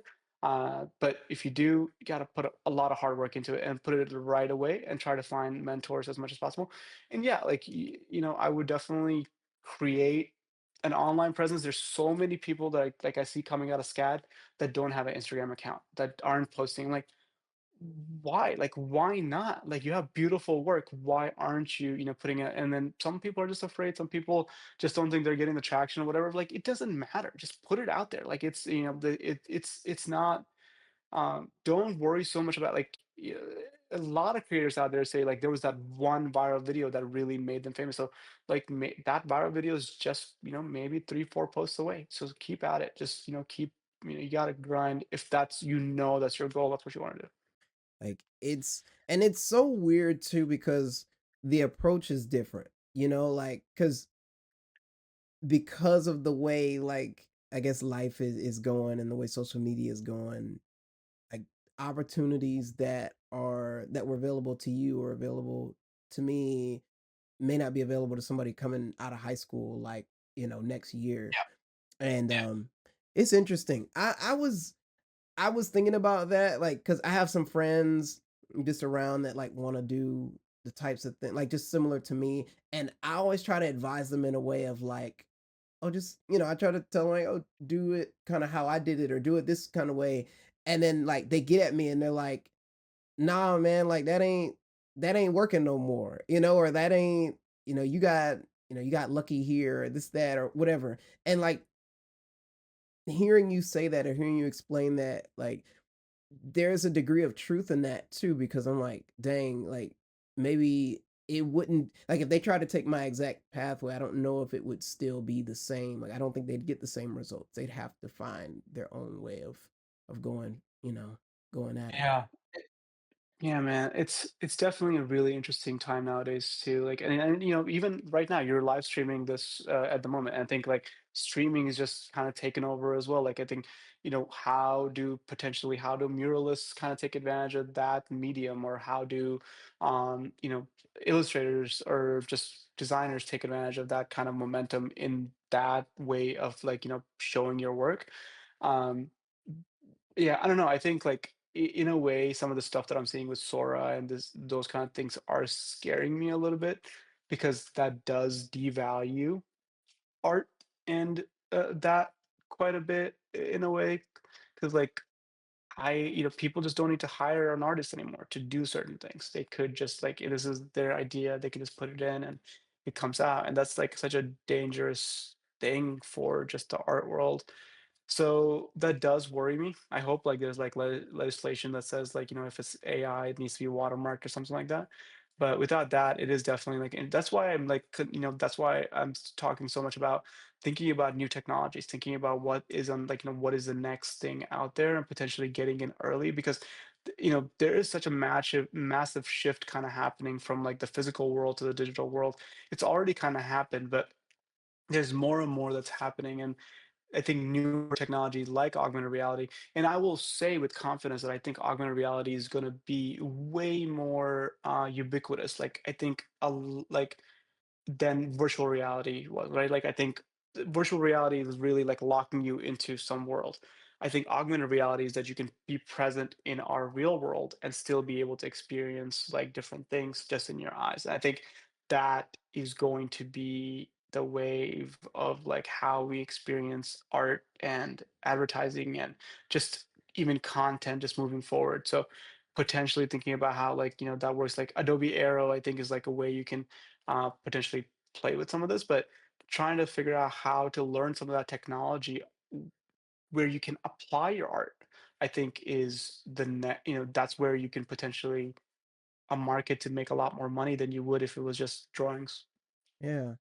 And so this is a question like for me, but also like for people listening too, where if they're trying to get ahead of that, and you're saying like to get in and learn some of these technologies, but I'm not exactly sure like where to go and look, or like what do I buy, or what do I search, who do I talk to kind of get my foot in this door. I'll probably just ask ChatGPT, to be honest. I'll just say, "Hey, I'm a muralist, like, and I want to see if I can adapt my art to, like, the augmented reality technology. How would I go about it?" And then probably sure it will tell you. But Meta has their own software that they use for filters that you can create, and Snap has their own version as well. Snap's actually probably a lot more advanced with their augmented reality technology than Meta is. So trying to figure out a way to maybe just download those. So I think it's called Spark Studio and Meta Studio. If you just like download those apps, start playing with them, there's definitely tutorials on YouTube that you can look up. The information's out there for sure. Like I think it's a little bit more about just going out and seeking it, and it's going to be hard. It's not going to be easy, right? Like especially when it comes to new technology. But I think that's also something that I really want to encourage creatives to think about is, the people that do put a little bit of extra effort in technology end up making a lot more money. And Okay, I have two questions from this. I'm kind of like at a crossroads here. So the first one could be a quicker answer. Um, but the first question I have is, what do you feel about, AI is so controversial in today's world, especially for creatives, because it's like, oh, you're repurposing art, you're stealing from us, you're doing this. And so a lot of people are like, they're like, no. There's people who like they might be able to work with a company and then they find out the company uses AI and they just stop responding to the email outright, and how do you I mean, what do you think about people who are very like rigid and like they're on this idea and they're not willing to kind of to see it? Um, and kind of like how do you feel about their viewpoint and like where does that I don't know, what would I see. you advise Yeah, those yeah. types of people to do or think? I don't know if that's like too political or yeah, I don't Yeah, know. no, no, no, it's not. It's not at all. I sympathize with folks like that, right? Like, and I think I was one of those people, or like, if when I was younger, I probably would have thought like that. I probably like, but one of the things I think we need to probably realize is that we're all just kind of playing a game in a way. Like we're in a game and like we're not setting the rules. And like if I'm not using AI, somebody else is. Like just because you're refusing to work with this one company doesn't mean that they're not going to use AI. And they're probably just going to hire another artist to do the thing that that you're going to be hired to do. I am not telling you to not stand on your beliefs and your dignity if you believe that it affects it. But yeah, honestly, I don't know how to answer this because like I don't want to tell somebody who believes that it's going to it's morally wrong or like anything like that to continue working with something that's going to make them uncomfortable. But at the same time, I personally, right, I have so many responsibilities, and I know that if I don't use these tools in some cases, so we don't use any video generation tools at our agency at the moment. We use Midjourney for photo generation sometimes when we don't find specific stock photo for something that we need to use, but it's usually in the background. It's not usually like of a person, or it's not usually the main thing that you see. It's usually something in the background, something that we would have used a stock photo for anyway, right? We use ChatGPT quite a bit. Like we are burning through water if that's what's happening because we are, random prompts. We are trying to, kind of make things efficient. We do try to we are utilizing this tool because I know that other people are utilizing this tool, and if they're not, they're falling behind. And I just want to make sure that we are nimble and adaptive, and knowing that I have a lot of responsibilities for myself, for my employees, for the well-being of my company. I have to make the decision that's right for me, which is that I need to kind of lean into this, understand this technology. And even though I agree with you, and that's the reason why we don't use any video generation technology at the moment, I am not going to rule out that we may not at one point in the future. I'm not going to sign a paper. I'm not going to say that out loud because I don't know. It may just come down to that. And I may be really sad to do it, but even nowadays, right? Like I sometimes have a choice of sending out like a videographer, like that's going to take out like, a really nice camera with like all this equipment that he, set up and like, gimbal. And sometimes the client just doesn't give a shit. They don't care if it's that videographer or cinematographer or just somebody with like a phone and a phone gimbal, or even without a gimbal, they may be fine with that because things have just been devalued so much in a way, right? Mm, So because creativity and content's been devalued so much, I kind of have worries about people that are holding on so hard to certain things, like even things like, usage rights and things like there's like old school folks that still fight a lot for usage rights for like every single photo that they're creating. I'm like, I come away with 1,000 photos after every shoot. Like I can't even keep a track of the number of photos that I have in our repository, right? So it's going to be crazy for me to expect like usage rights for every single thing. But like what I've created is retainers with a whole bunch of people where I am creating content for them on a regular basis. and that is a need, that is something that gets fulfilled. They see a benefit, I see a benefit, and I'm not fighting over like smaller usage rights, right? It's it's a matter of like how you kind of shape your thinking, how you want to think about it. But um, I would make like a comment about being cynical and like don't be cynical, but at least the example you're telling me, I don't know if that's really cynicism as much as like they're just trying to hold down their beliefs, which I can't hate against. Like I think if that's what you believe, that's totally fine. As long as you're getting paid and you're able to make a living and you can hold, like and you can stand on that business, like go ahead and do that. Mhm. But if not, and you're starving and like you need work and you're refusing this, then I think that may be a little silly. Mhm. Yeah. So real too. I mean, and it's a technology, it's a tool. And I wonder how similar it is to like I don't know, like computers, cars, like when it's just is this just a natural thing? Like when calculators came out and people were like, they're just hitting buttons Yeah, and they're just making the math. And it's like, okay, I don't use paper no more, but like this is still this like I wonder how similar it is, and I don't want to sound like I'm just like I don't care that AI yeah, is yeah, using work that exists, but it's like is this just like a natural it's everybody kind of like yelling out cheating because is it just making a yeah, lot yeah. of things easier, like other development? I I, don't I know. I really do think the way they went about it was not great, right? I think at first it was supposed to be a nonprofit. It's still called Open AI, and it was supposed to be it was supposed to be doing something for the greater good of humanity, where you like, you're scanning a whole bunch of content and everything, and now it's just a for-profit company that's just trying to, make as much money as possible, which is interesting.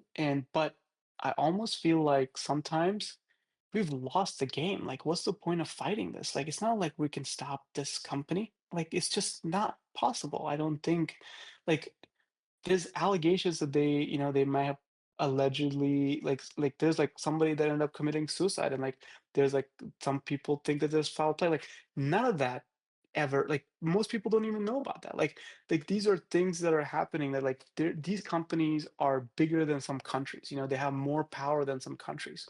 So sometimes I just think like we've just lost the game, and there's no point in trying to fight something that's just going to just continue to be like an uphill battle. Mm, And I think trying to figure out how to potentially use it for good is probably the best thing we can kind of do about it. There's probably been times in humanity where like there's been advent of technology that's like drastically changed the entire shape of like the infrastructure of how things worked and stuff like that. I think that potentially like the rail engine and potentially like the like car, right? Like where there people were able to just move much faster and economies grew a lot faster because like things were able to transfer a lot faster. Potentially once telephone and telegraphs were invented, like people were able to communicate much farther distances way faster. I think that's like a technological eh, like a world changing technology, right? I think television, the internet, they were changing technologies and they had a huge impact on the human psyche. I think social media is also plays a part in that. I think this one, even though it's similar to those, it is in a way different because it has its own intelligence. Like, I don't know how to mm, even explain that, but like, yeah. there's no limit to what this thing can do and how it can grow. And especially with some of the legislation where they say, like, they're not going to be able to regulate it for the next 10 years or whatever, like, it's growing at incredible pace, Like, we saw VO2 last year, like, or earlier this year, and like Sora, like, 2 now or whatever it is. It's just crazy how far we've gotten from like literally just learning about ChatGPT just like a few years ago and like Midjourney a few years ago. Now we're at this point where like full video and like with one prompt, it's just insane. Like how, so I do think it's going to have like a bigger impact than a lot of those technologies. I don't necessarily know how positive a lot of those impacts will be. I believe that it's slightly different than some of those other times where like we've experienced like technological change. I think this is just because it has its own intelligence. It can grow and can learn and can like the humans not just creating the technology, because all the technology so far has depended on the human to continue to develop it, right? Like Mm, and a railroad engine just didn't develop, like just didn't get better by itself. But AI can, like large language models can learn with like more interactions that like we keep having with it. So it's growing without the humans' input in a way. And mm, to me, that makes this a lot different where I think change is exponential. But also I think we've also as humans, technology has been exponential. I think if you think about it, the first when was the first flight takeoff in the 1910, mm. 1920s? I don't know. I'm Early I'm probably 1900s, mixing right? something up. I think so. I'm not sure Um, though. let's look it up. I don't want to be wrong. I'm gonna Hmm. look this up real quick. But the reason I say that first flight was December 17th, 1903. First rocket to space was July 20th, 1944. So we Mm, from 1902, within 40 years, that's one person's lifetime. That's almost as long as I've been alive. We went from having just a plane take off from the ground to going into space, and then moon landing. Moon landing was 1969. So from 44 to mm, 69, we were able to get from space to the moon. And like so things in technology in general does move at an exponential manner. So we may be getting to a point where it's like peak technology, where like mm. we may just kind of see a reversal in a way where like people might just want to be like, well, screw all of this. Like we just want to kind of completely go backwards. Like we're like we're Mm. only gonna decide to work with humans. We're only like this is just not the way we go. But who knows? I don't know if that's gonna happen. But it is really interesting to kind of experience this in real time for sure. Yeah, this will definitely be a point that like gets talked about like in history books and stuff for years to come because like it's just For sure. too crazy, too world breaking. Yeah, for sure. Mm. Um. So then my second question from that split was, what are you doing as a creative and as a businessman and just as like as a person and like a dad and a husband to like kind of move through this developing space as Yeah. to as responsibly and like authentically as possible. Yeah. Yeah. Trying to use it for good, right? Like trying to figure out better financial strategies, trying to be better in planning. How do we do that? And it is great because like it goes through so much more detail than like you're able to do, right? Like it's able to like read through finer details than you're able to do. So like I like as a businessman, I think it helps me that way where it's able to analyze more data than like I would have to hire like a CFO to do essentially. Which is amazing, which is something that's like really, really helpful. From just being a better communicator. Like I think there's a lot of times where I'm trying to express a thought where it may not be able to come out like right away, where like I'm just able to brainstorm a few thoughts.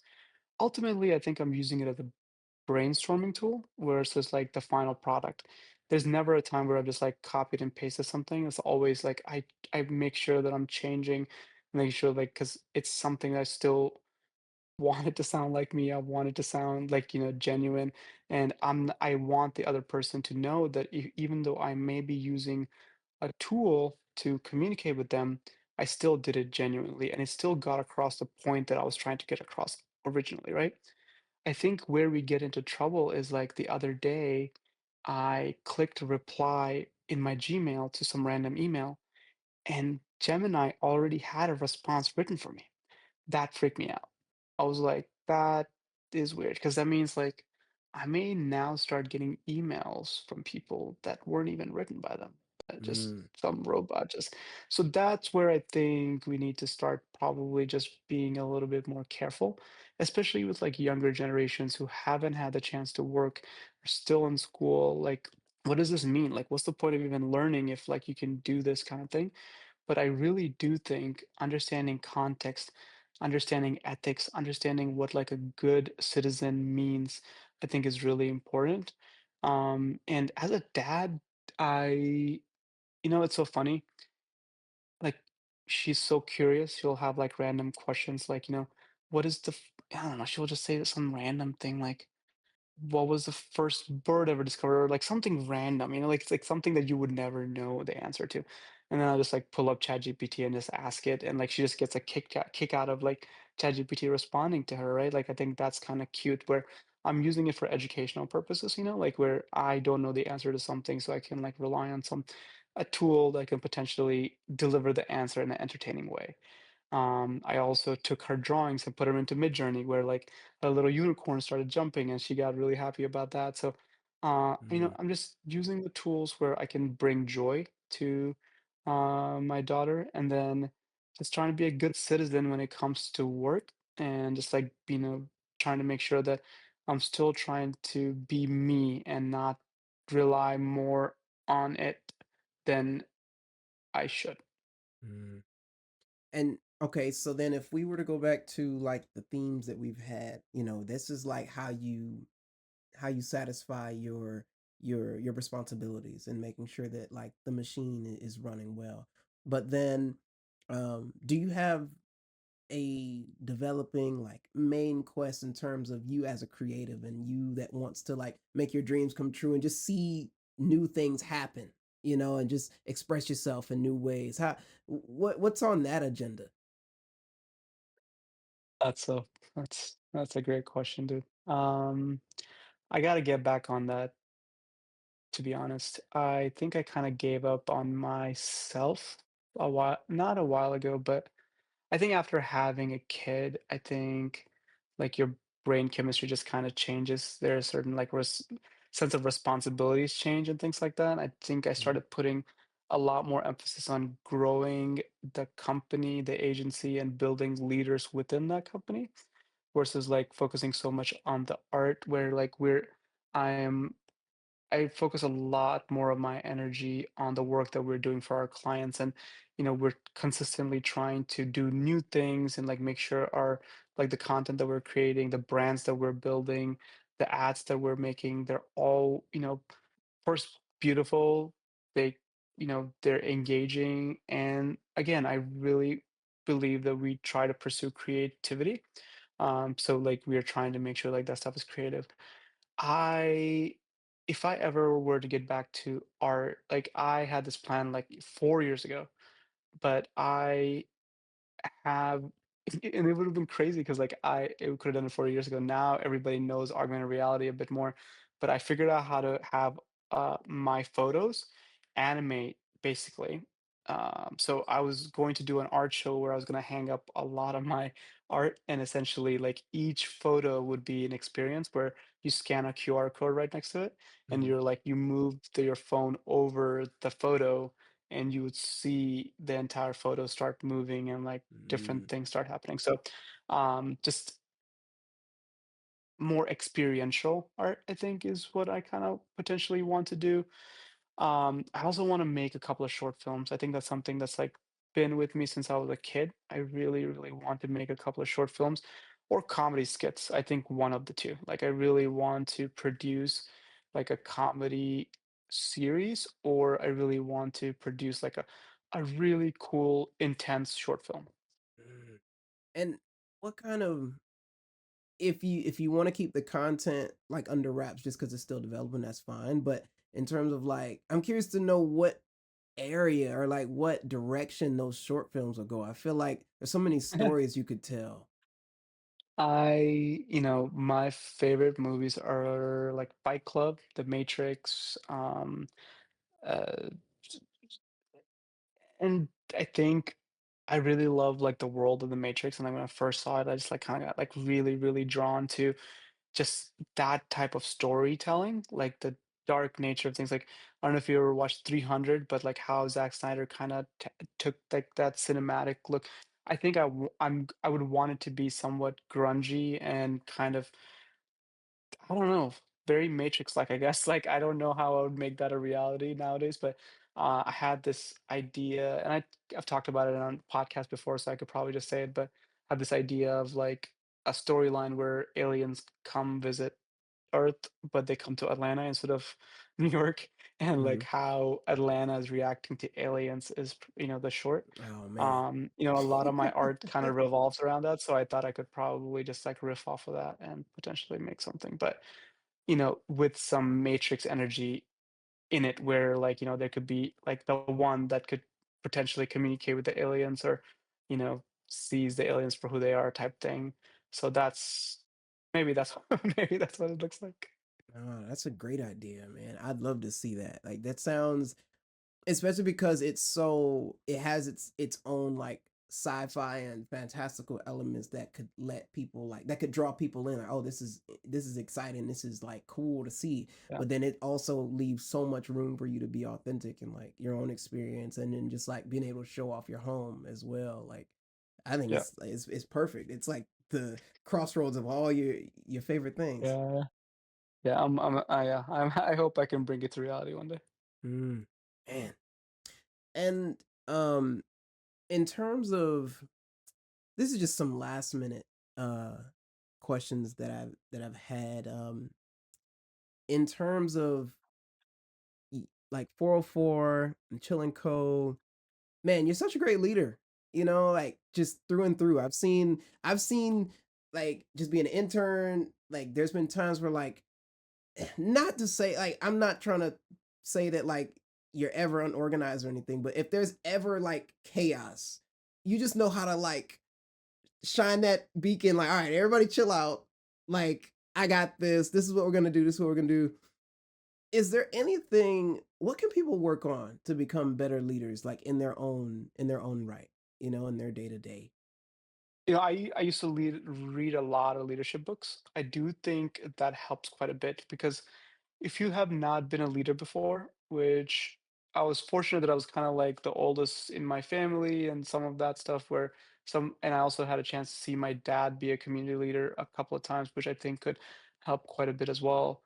I do think like even just exposing yourself to public speaking really early on, I think is really important because to be a leader is to be able to project and get your points across in a way that people are willing to listen.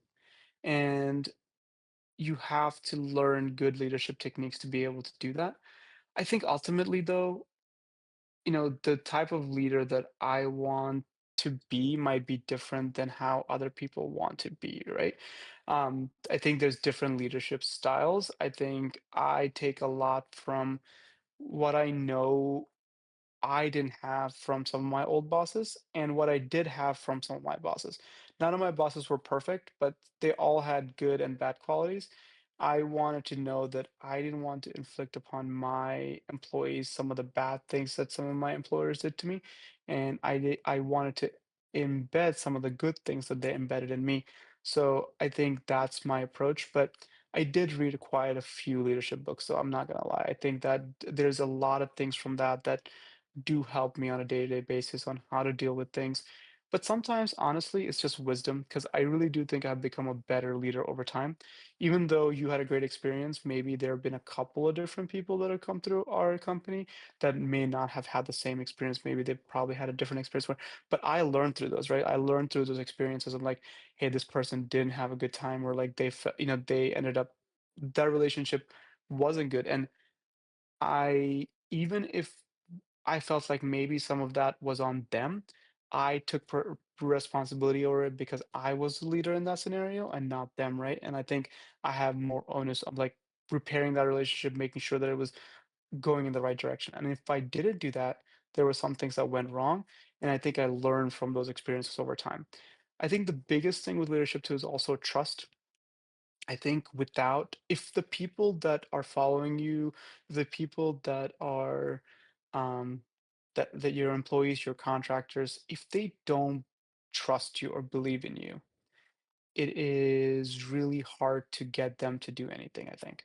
So I think that relationship has to exist first. And if it's a bigger company, there may be different ways to establish that trust, right? But as a smaller company, I really like to just make sure that I meet with everybody once a month, try to understand what's going on in their lives, try to talk about what their goals are, because I understand that not everybody's going to stay with us for the rest of their life. And I just want to be the best leader and the best company that we can be in that moment in time for that creative or that project manager or for that employee in general. Mm. And what about building a community or fostering a community? You know, whether it's like they just want to get a little book club together with their friends, or if they want to have a big company, you know, like what are some like fundamentals of community growth and building? Yeah. I think it was like Steve Jobs that I think had this philosophy of like finding the audience before the product. In a way, like Hmm. I think I didn't know what 404 was supposed to be. I just knew that there was this audience that was like content creators, photographers, videographers, illustrators, designers that needed a community. So I knew I had an audience. Mm. Um, and and then I started creating events, and then I started creating like things that cater to them in a way. I don't know if that's gonna work for everybody in a way, but I do think like community really happens when there's a whole bunch of people that need space to potentially express something or interact with other people that, want to talk about something similar or work on something similar, right? I think, community being built probably is one of the most passionate project that you will have to get into because it's not going to be easy. Um, and I also seen a lot of communities in Atlanta, creative communities in Atlanta come and go because people do it from the goodness of their heart and they want to do it they do it as a volunteer thing. They don't know how to monetize it, and either they end up getting a full-time job or like it just ends up this the organization ends up taking too much time. They don't get enough volunteers and it just falls apart. And the Mm. only reason I've been able to keep 404 going is because like we are able to fund it through the studio operations or the agency operations. Like we've never really made a profit off 404, and that's okay because I wanted to make that sacrifice for the community, and that's the way we've been able to do it. So that's the hard part in that I think the best way to create community though, the lessons that I've learned is I think you probably need to create like a volunteer base or like a founding group, like essentially a founding members, essentially who will be able to take responsibility along with you, who will be able to play certain roles. And you have to kind of create a mini community before you can create like a bigger community in a way, because you will need help in organizing, making things happen, all that kind of stuff. And I'm even seeing like certain things. I mean, even in your community, it's like you'll have like the greater community, but then you also have like your people that you work closely with. Yeah, You yeah, know, like you need that. yeah. Yeah. Hmm. And even Man. when I started 404, we had that. Like we had photographers that I would hang with a lot. It was a lot of friends that would help me like either run photo walks or like just, create recap videos and just put them out. Like there was a lot of stuff that happened because of the community. And we had people that would volunteer to do feature Fridays and things. So there was a lot of input from the community in the beginning to help us for sure, kind of prop up 404. What's that balance between like what you want and what the people want or what the community want? You know, like you don't want to completely let them run you over, but you don't want to be a dictator. Yeah. Yeah. It's, you know, it's that's where I think it's a little tricky, to be honest. Like, I think, we want to listen to what people want to say, but this is all just kind of going back to Steve Jobs as well. And this is that he never had focus groups, apparently. Like, he just like said, like, you have to kind of love the product. Like, it's not about others. Like, we are the experts. We know what we're doing. Like, we are creating. So they never had focus groups in that sense that like we've tried to do surveys so many times, like we try to do this, like trying to understand what people want. It's funny is like the people that respond are the people that never come. Mm. The people that respond might have never even come it came like, and they may be even in a different city. Like it's funny that like you have to be able to really understand what people want for you to be able to deliver that. is like what you think, but ultimately, like people come to all the meetups that we do, right? Like it's a matter of like I think you need to kind of know if you're trying to start a community, what that needs to look like. What is that gathering spot for this community? What does that look like? How is that going to operate? And then you just put it out there. And I think that that's where like the community is going to gather and then potentially play by your rules.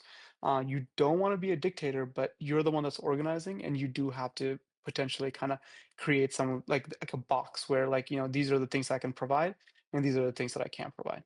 Mm. Yeah, it's kind of like guardrails a little bit. Like play as Yeah. much as you want in here, but then like Right, right. yeah, okay. Man, are there I know like, time is kind of getting up there, man. Is there anything that we've missed in this conversation? I feel like we talked about so many different things. Yeah, yeah. Just want to emphasize the luck meeting opportunity meeting preparedness concept of it, because I really want to encourage everybody to kind of think about that. Is that you may think that so and so is lucky, so and this and that, but this formula can be really useful. Is that first you kind of need to manifest what you want first. Like that's something that you kind of need to think about. Is like what are you looking for? You need to really understand that. But when that does happen, start preparing. Like it's really important that you're prepared, and you never know where opportunities come from. So when and also if you're not privileged, like meaning like people that you potentially see as lucky might just be privileged, right? Like in that, like they came from a privileged family.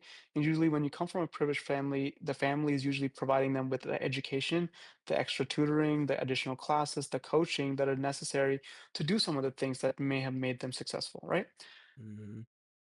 So if you come from an not that place, you come from an unprivileged place, you have to figure out a way to put yourself in places where you can create more opportunities for yourself.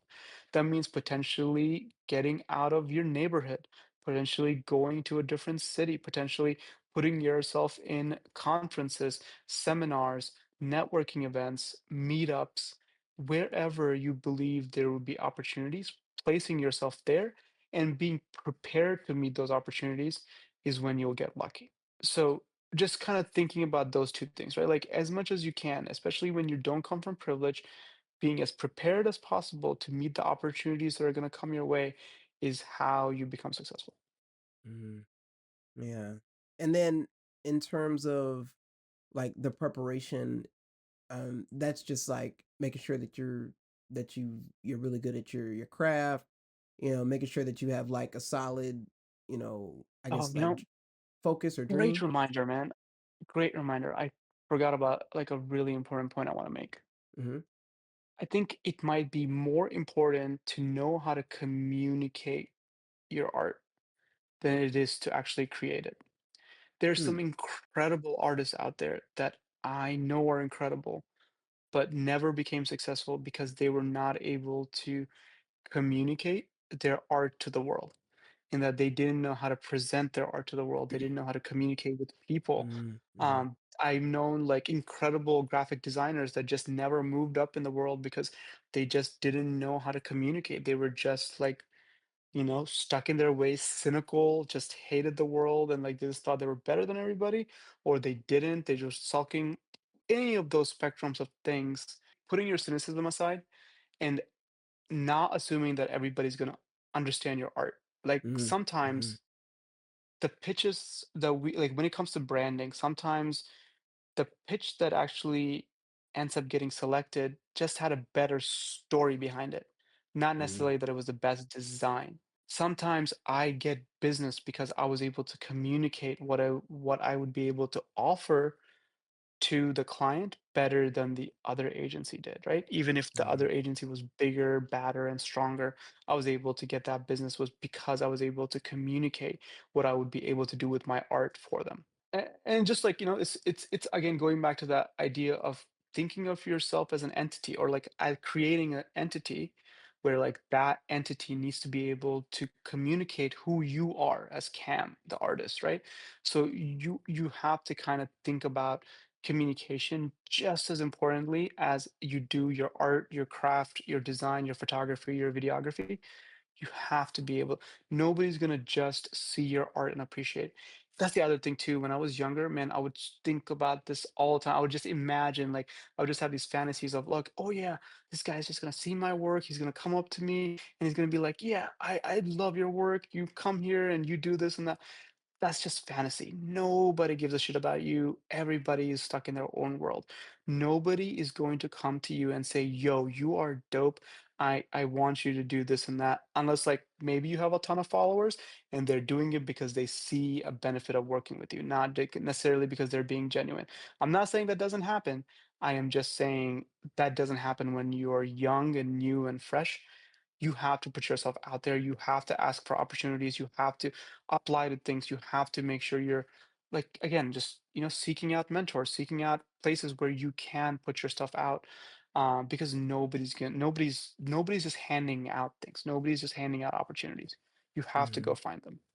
Yeah, and there's even like a degree of like substance that your work needs. And this was like something that I had to kind of like work on, and I'm still working on it, to be honest, where it's like you don't really have a message that you've been trying to say. You're just like getting good in your craft. So like you can pull amazing lines, you can play around with cool shapes, but you're not really saying anything. You're just kind of like making cool stuff. And so when people come up, I'll have so many people come up and just be like, your work is dope.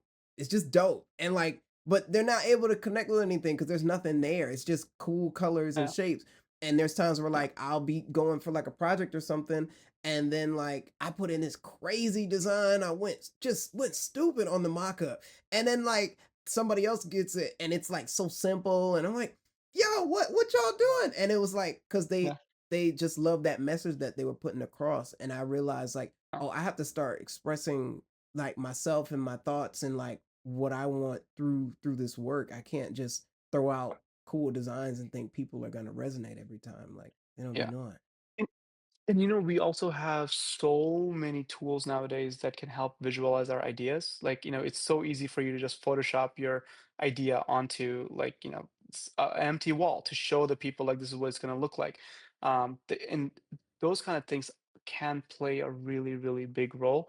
Because, one thing is, let's just say, quote unquote, non-creative people have a really hard time imagining things.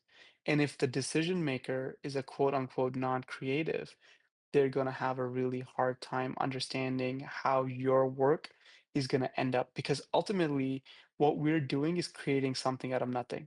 And that's the Mhm. beautiful part about what we do, right? We create something out of nothing, and that's awesome. But this person probably already has something in their head or this and that. So it's like it's a balance of trying to figure out how to like work in this world where expectations can be so different from like what actually could end up. Is that communication has to be there.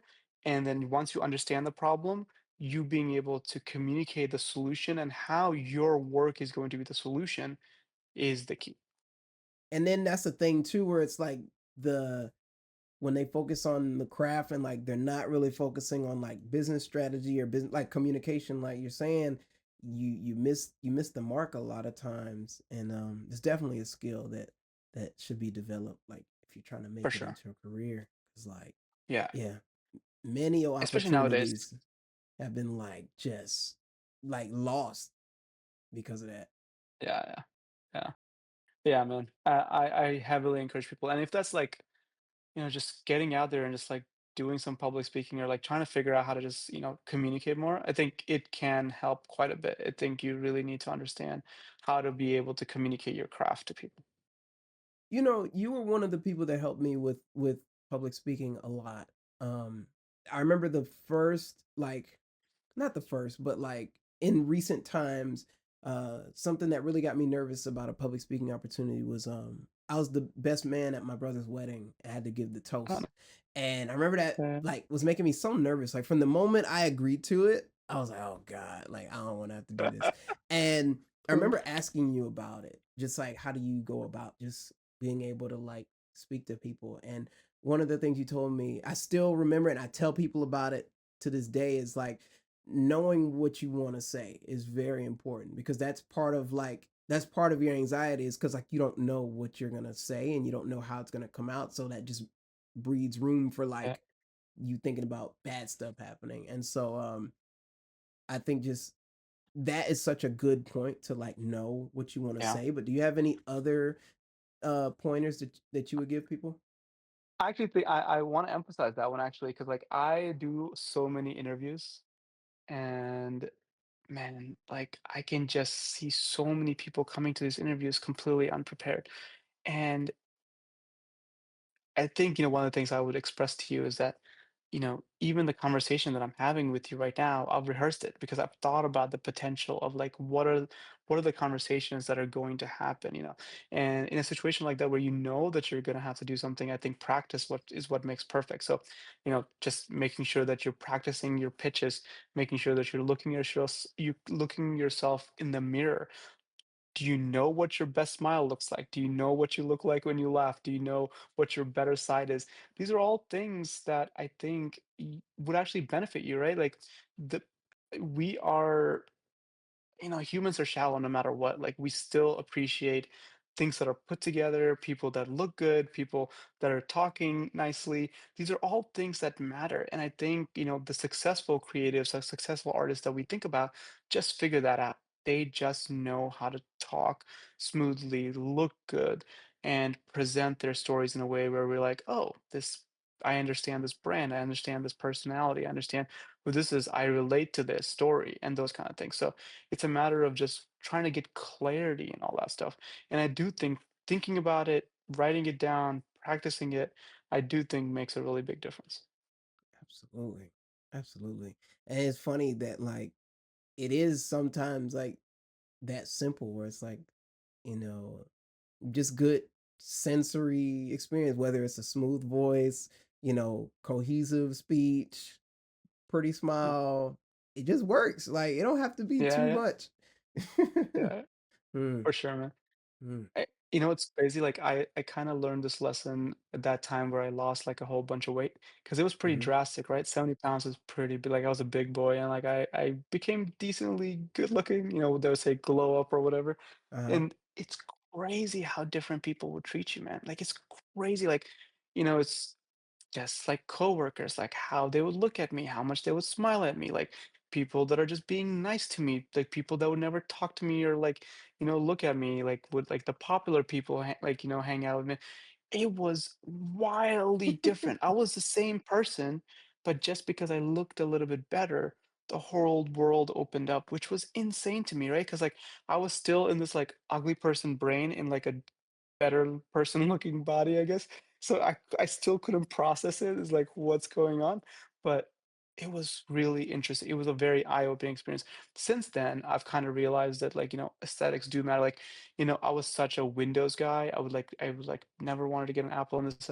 And I realized that people, when I was going for business meetings and things like that, especially as a creative, people just saw you as more creative if you just had an Apple. So I invested in a MacBook Pro, Interesting. and then I ended up they ended up realizing that Apple's just worked better in the creative workflow, so we switched over. But it's funny how like some of those things can make a difference. And if you just decide to stay cynical about things and not decide to change, then you might not see the big changes that you're hoping for in your life. Because sometimes your cynicism might just be what's holding you in place. Mm. I can't even imagine you being like a bigger person. It's funny to like think like to imagine. But I had the same experience like in college with my hair. There was a time where like I Mhm. used to have this freaking high top fade. It was crazy. And like it wasn't even like a clean one. It was like it was kind of everywhere. It had like a little curl, a little nap, a little whatever. And I remember like I'm in college and like I was single, so like I'm trying to like talk to this person, see what this person got going on. I'm not getting no play. And I'm like, dang, I don't know what's going on. I'm hitting jokes. I'm creative. What's going on? And then like one day I was like, I'm gonna just cut my hair. Like I'm kind of tired of maintaining it, whatever. Mm. And it was like, and it was just so Nice. interesting to see Yeah. it. I felt that same thing. And I'm like, why didn't no, I was going around like, why didn't nobody tell me this was the thing? Why didn't nobody just tell me to cut this Yeah. off, man? What's going on Yeah, with man. y'all? And it's great, like, like, even so, I would even advise this to even people that are doing interviews right now or, like, trying to do, big pitches and stuff like that. Invest in a new outfit. It's crazy how, like, even a $15 shirt from H&M can make a big difference in, like, the way you feel about yourself when you're going into a new environment. When you feel confident about yourself, you could accomplish so much more in the world. It's really crazy how small things can have a really big impact.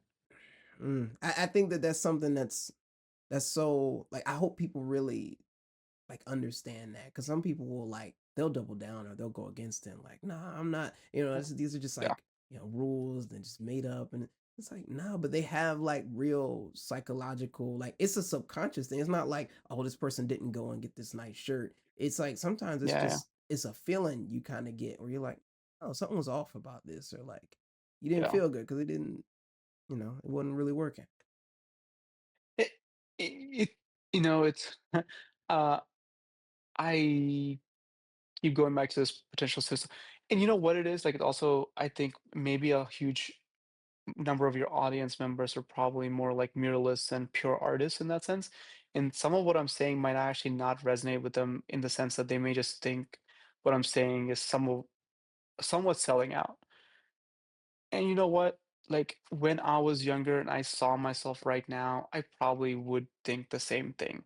But you know what? I think my younger self was just silly and dumb in a way. Like, it's just I'm like I have a lot more wisdom and I have a lot more context in life right now. I realize like the world is rigged. I realize like, there's like flow of money in a certain way and like what money means and what responsibilities are. And sometimes I think some of the cynicism of like I just want to be myself. I don't want to mold to anybody. I think that could probably only work in certain situations. I think for a huge majority of people, that may just be holding them back. There's nothing wrong with making a few changes to achieve something. And if that's getting a job, if that's, you know, landing a pitch, if that's landing whatever it might be, I do think you should be nimble. Don't sacrifice your ethics or morals, but also don't fall for all the stuff that you've just been taught or your friends instilled in you. I think a lot of times we kind of get bullied by our compatriots, like who might not be making it, and continue to talk shit about the things that they're not Hmm. accomplishing, right? So like they may continue to say that this is like this certain thing is selling out. Like if you work with this company, you may be selling out those, but they may just be saying that because they weren't able to get it, they weren't able to achieve it, or they never would do it, right? But if that's your dream and that's what something you want to do, don't worry about that cynical friend because that's just a thought. That's just a fragment of somebody's brain. It doesn't have real life impact. What does have real life impact is your ability to land a project, make money, and actually have tangible things in life, right? So just don't don't stand on a hill that's built by losers. You know, stand on your own hill that may be made by ethics and morals and your way of like how you see the world, but don't stand on a hill that was made by a bunch of losers that couldn't achieve the heights that you want to achieve.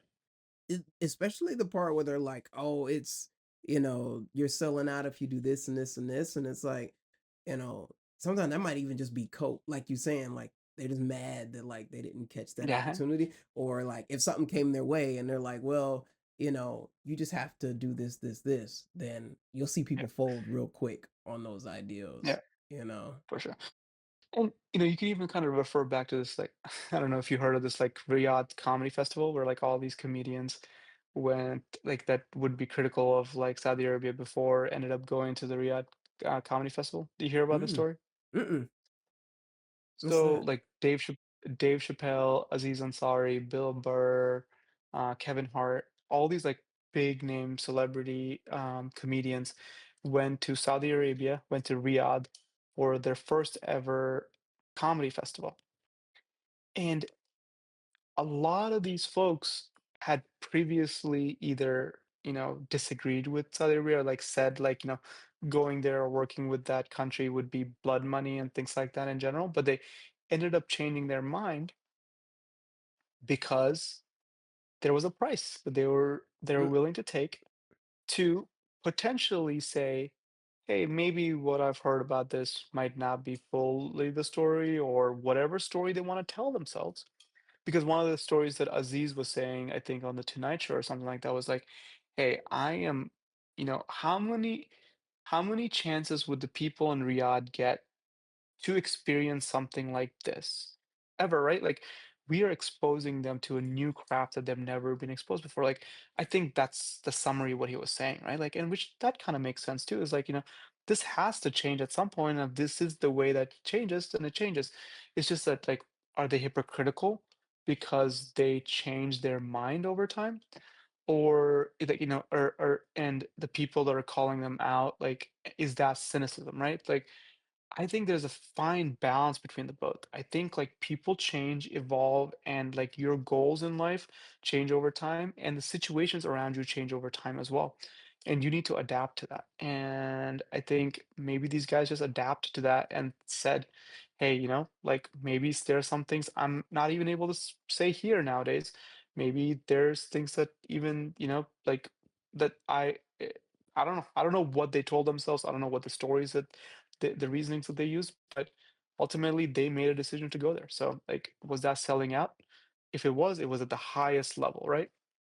But at the same time, there's this other side of the story where, like, they're exposing this entire population that's never seen a comedy show in their life to comedy, like world-class comedy, and exposing them to a whole new world that they've never experienced before. So that's the other side of the story. So it's interesting. It's like it's a matter of like, like, just don't be so narrow-minded. Like, just give grace to things, give people room to breathe, like, let people make mistakes, and still consider them human. I think that's honestly why our world's so messed up nowadays, man. Like, people just forgot how to talk to each other. People just got like so annoyed with like the smallest things. People just got really emotional with like a lot of things. I think like we need to find the space to be able to understand that everybody's just human.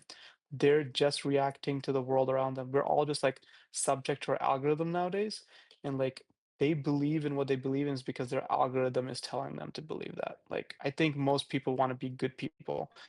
Most people are trying to do the right thing. I think it's just a matter of like context. Like, their context is different than your context. mm.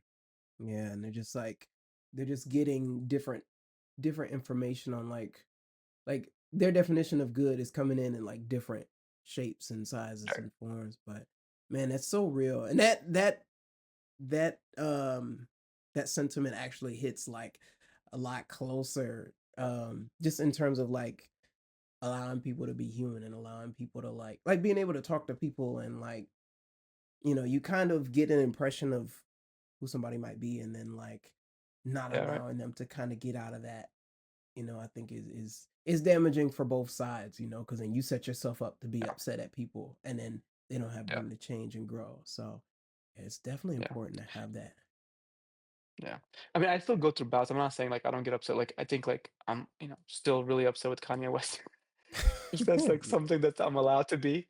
But if Yeah. Kanye, was in front of me, I'll try to still talk to him. Like, I'll still try to talk to him. Like, I think that's the thing. You still got to have that ability to talk to people that you don't agree with, or yeah, whatever that might be.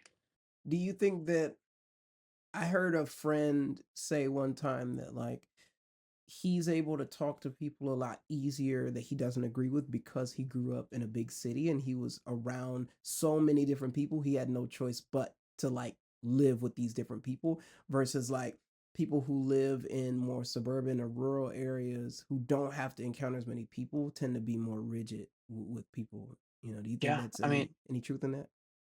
there's a lot of truth in that, I think. It's so interesting. I feel like I see like, the other side of the spectrum completely differently, because like I grew up in Gwinnett County, and I grew up around a lot of conservative people, a lot of gun owning people, a lot of police officers and kids of police officers I was friends with. So like all of what's happening right now is basically what they've been fighting for a long time. So like I've been seeing like what's what I'm still friends with some of them, like it's just it's hard to like it's eh, eh, eh, I but that wasn't like I do think cities in general have less racism and like things like that or like bigotry because they're just exposed you're just exposed to more diversity, like you actually people that are usually racist against black people probably have just never met a black person before. People that are racist against Indian people probably just never met an Indian person before, and or enough Indian people for them to see them as human, in a way. It's like when it's a concept where you're coming, even like I'll be completely honest, when we first came from India, right? Like we'd never had really exposed or like we've been exposed to a couple of white people in our lifetime, but not a lot of black people over time, to be honest with you. I didn't even know America had a lot of black people. I really thought that most black people here were Caribbean because we Mm-hmm. knew about West Indies and we knew about like, but we didn't know there was a big black population because none of the TV shows I was watching in India that were American had a lot of black people in it. So Mm-hmm. I didn't really have that context that there was a significant black population in America. And, it was for our family, it was a bit of getting used to in that like there is things about black culture where like people act a certain way and like there are certain things that in a certain socioeconomic class people act a certain way. There's also redneck white people that act a certain way. Like everybody has like a certain things that you kind of that's foreign to you when you come from a different place, right? But when you see that everybody's human, when you spend a little bit of time with them, I have friends of all kinds, and I think that's a beauty of like kind of living in the city. And I really do think that's true that like, a lot of racism, bigotry, and hatred comes from a place of just not being exposed to just other people, other things that are, that they're hateful of. Mm. Exposure, man, it's key. Exposure, communication. I mean, it kind of just like smooths over all those rough edges. Yeah. Yeah. Mm. Mm. Man, this is great. It's a great conversation, Awesome. man. Uh, uh, Um, yeah, I really enjoyed it. This was a great conversation. Absolutely. I have a closing tradition on the podcast because Okay. it's the vertex. It's the point of connection between two places, and I want to give you the opportunity to connect with any person, place, thing, group, anything out there. And my hope is that in time and as the community grows, the show and like the people that watch it, or myself, or a future guest can kind of make that connection for you. Yeah, man. I mean, I love meeting new people. I love talking to people. Anybody that's kind of going through this journey of creativity, anybody that needs help with finding themselves in their creative journey. Have been busier lately, but I would love to be as much of a resource as I can. I am b.chill on Instagram. That's probably the best way to follow me. That's probably the best way to potentially get in touch with me. I'm Yeah, I don't really post on a lot of other social media platforms, to be honest. You can always connect with me on LinkedIn if you want a more professional connection. But yeah, you can always find me at the 404 meetups. We do a meetup once a month, once every other month. I'm always there as a resource to talk to people. And if you are a small business or an artist that's looking for marketing, branding, or advertising work, we are here to help you. We've worked with multiple artists so far. George F. Baker III was a client of ours. Occasional superstar Fabian Williams was a client of ours. We've also worked with an artist named Dory Bruckholz. She's an amazing sculpturist, and a few other artists over time. We've also worked with art galleries and print shops. So we have a lot of experience in the art world. And if you are a creator and you need a space to work in, we also have something called Chill Studios where you're able to come rent out our space. It's probably one of the most cost-efficient spaces for a 3,000 square foot studio in Atlanta. It's only $65 an hour to as the entry price. Um, but yeah, I mean, I think that's a lot of what I do. 404 is FOUROFOUR.co on Instagram. You can connect with us there. It's kind of like an underground group. We usually just put out flyers like a couple of weeks before the events. Mm. I'll just put all of those IGs in the chat too, just so that people Yeah, can have them. But awesome. yeah, man, thank you once again. once again, for having this amazing conversation. I mean, we have conversations, whenever we get together every now Yeah, and yeah. then. But man, this was something that like I really felt like I was able to know a little bit more about, who you are and what you're looking for and what you value. And I always appreciate our talks because I always feel like I walk away from them more wise and more creative and like inspired to like keep at it and or try something new. And yeah, I just Nice. appreciate you doing it once again. That's awesome, man. I really appreciate that. Thanks for doing this. And you're a great interviewer. I think you had like a lot of great questions and a lot of great insight too. So I really appreciate this because a lot of people just like have a list to just kind of just go from one to another. And like there's never, sometimes there's not like a great transition, which is kind of throws you off, but you did a great job with the whole thing. So I appreciate that. Man, thank you. Yeah, it's like that is that was an inspiration behind this podcast to begin with because I listen to a lot of creative podcasts and they hit like the same ones. Yeah. And then it's like, and the artists themselves are so prepared, especially if they're already like, if they've been on a few podcasts before, they Yeah. already, Yeah. you could feel like the cookie cutter in the answer. Yeah. But it's like, Yeah. man, there's questions in there that like, I listen to it and I get more curious. So I'm like, I'm going to ask those questions whenever I get No, man, people. So that's awesome. That's I think that's what makes good like some good podcasts like better, you know? Like I think it's the authentic conversations and being able to kind of talk about something at length. So I think this was I really enjoyed this conversation. yeah, thank you, man. Me too. I appreciate it greatly. Do you have any final thoughts? Anything you want to say before we wrap up here? No, man, I think we covered a lot. One thing, like I said, like just emphasizing the mental health struggle. Anybody that's struggling out there, please seek help. I think it's really important, especially in this day and age, just as a reminder. But yeah, if not, just go out, exercise, get some sun, wake up every day, look at the sun, get some, drink enough water, all these kind of things. I think these are all really important for all creatives because I think we ignore them and we kind of focus on just making art and being creative, but you got to take care of yourself as much as possible for you to be doing that. So just do that. But that's really it. Thanks a lot. Absolutely. Thank you, man. Well, All all right, bro. right. Well, we're gonna Uh, wrap it up. And we're gonna find uh, somebody all to right. raid here on Twitch. But all All right, right. bro. I'll Have a catch you good night. later. All right, you as All right. well. See you. Cool. Thank you so much for watching the episode. One of my favorite things about doing this podcast is hearing about when someone resonates with something we said. It's truly the reason I continue to make these happen. Comment down below what stuck with you, and we can continue the discussion further. Also consider liking and subscribing. It helps me bring in more amazing creatives and helps me make this show better for you all every episode. Catch y'all next week.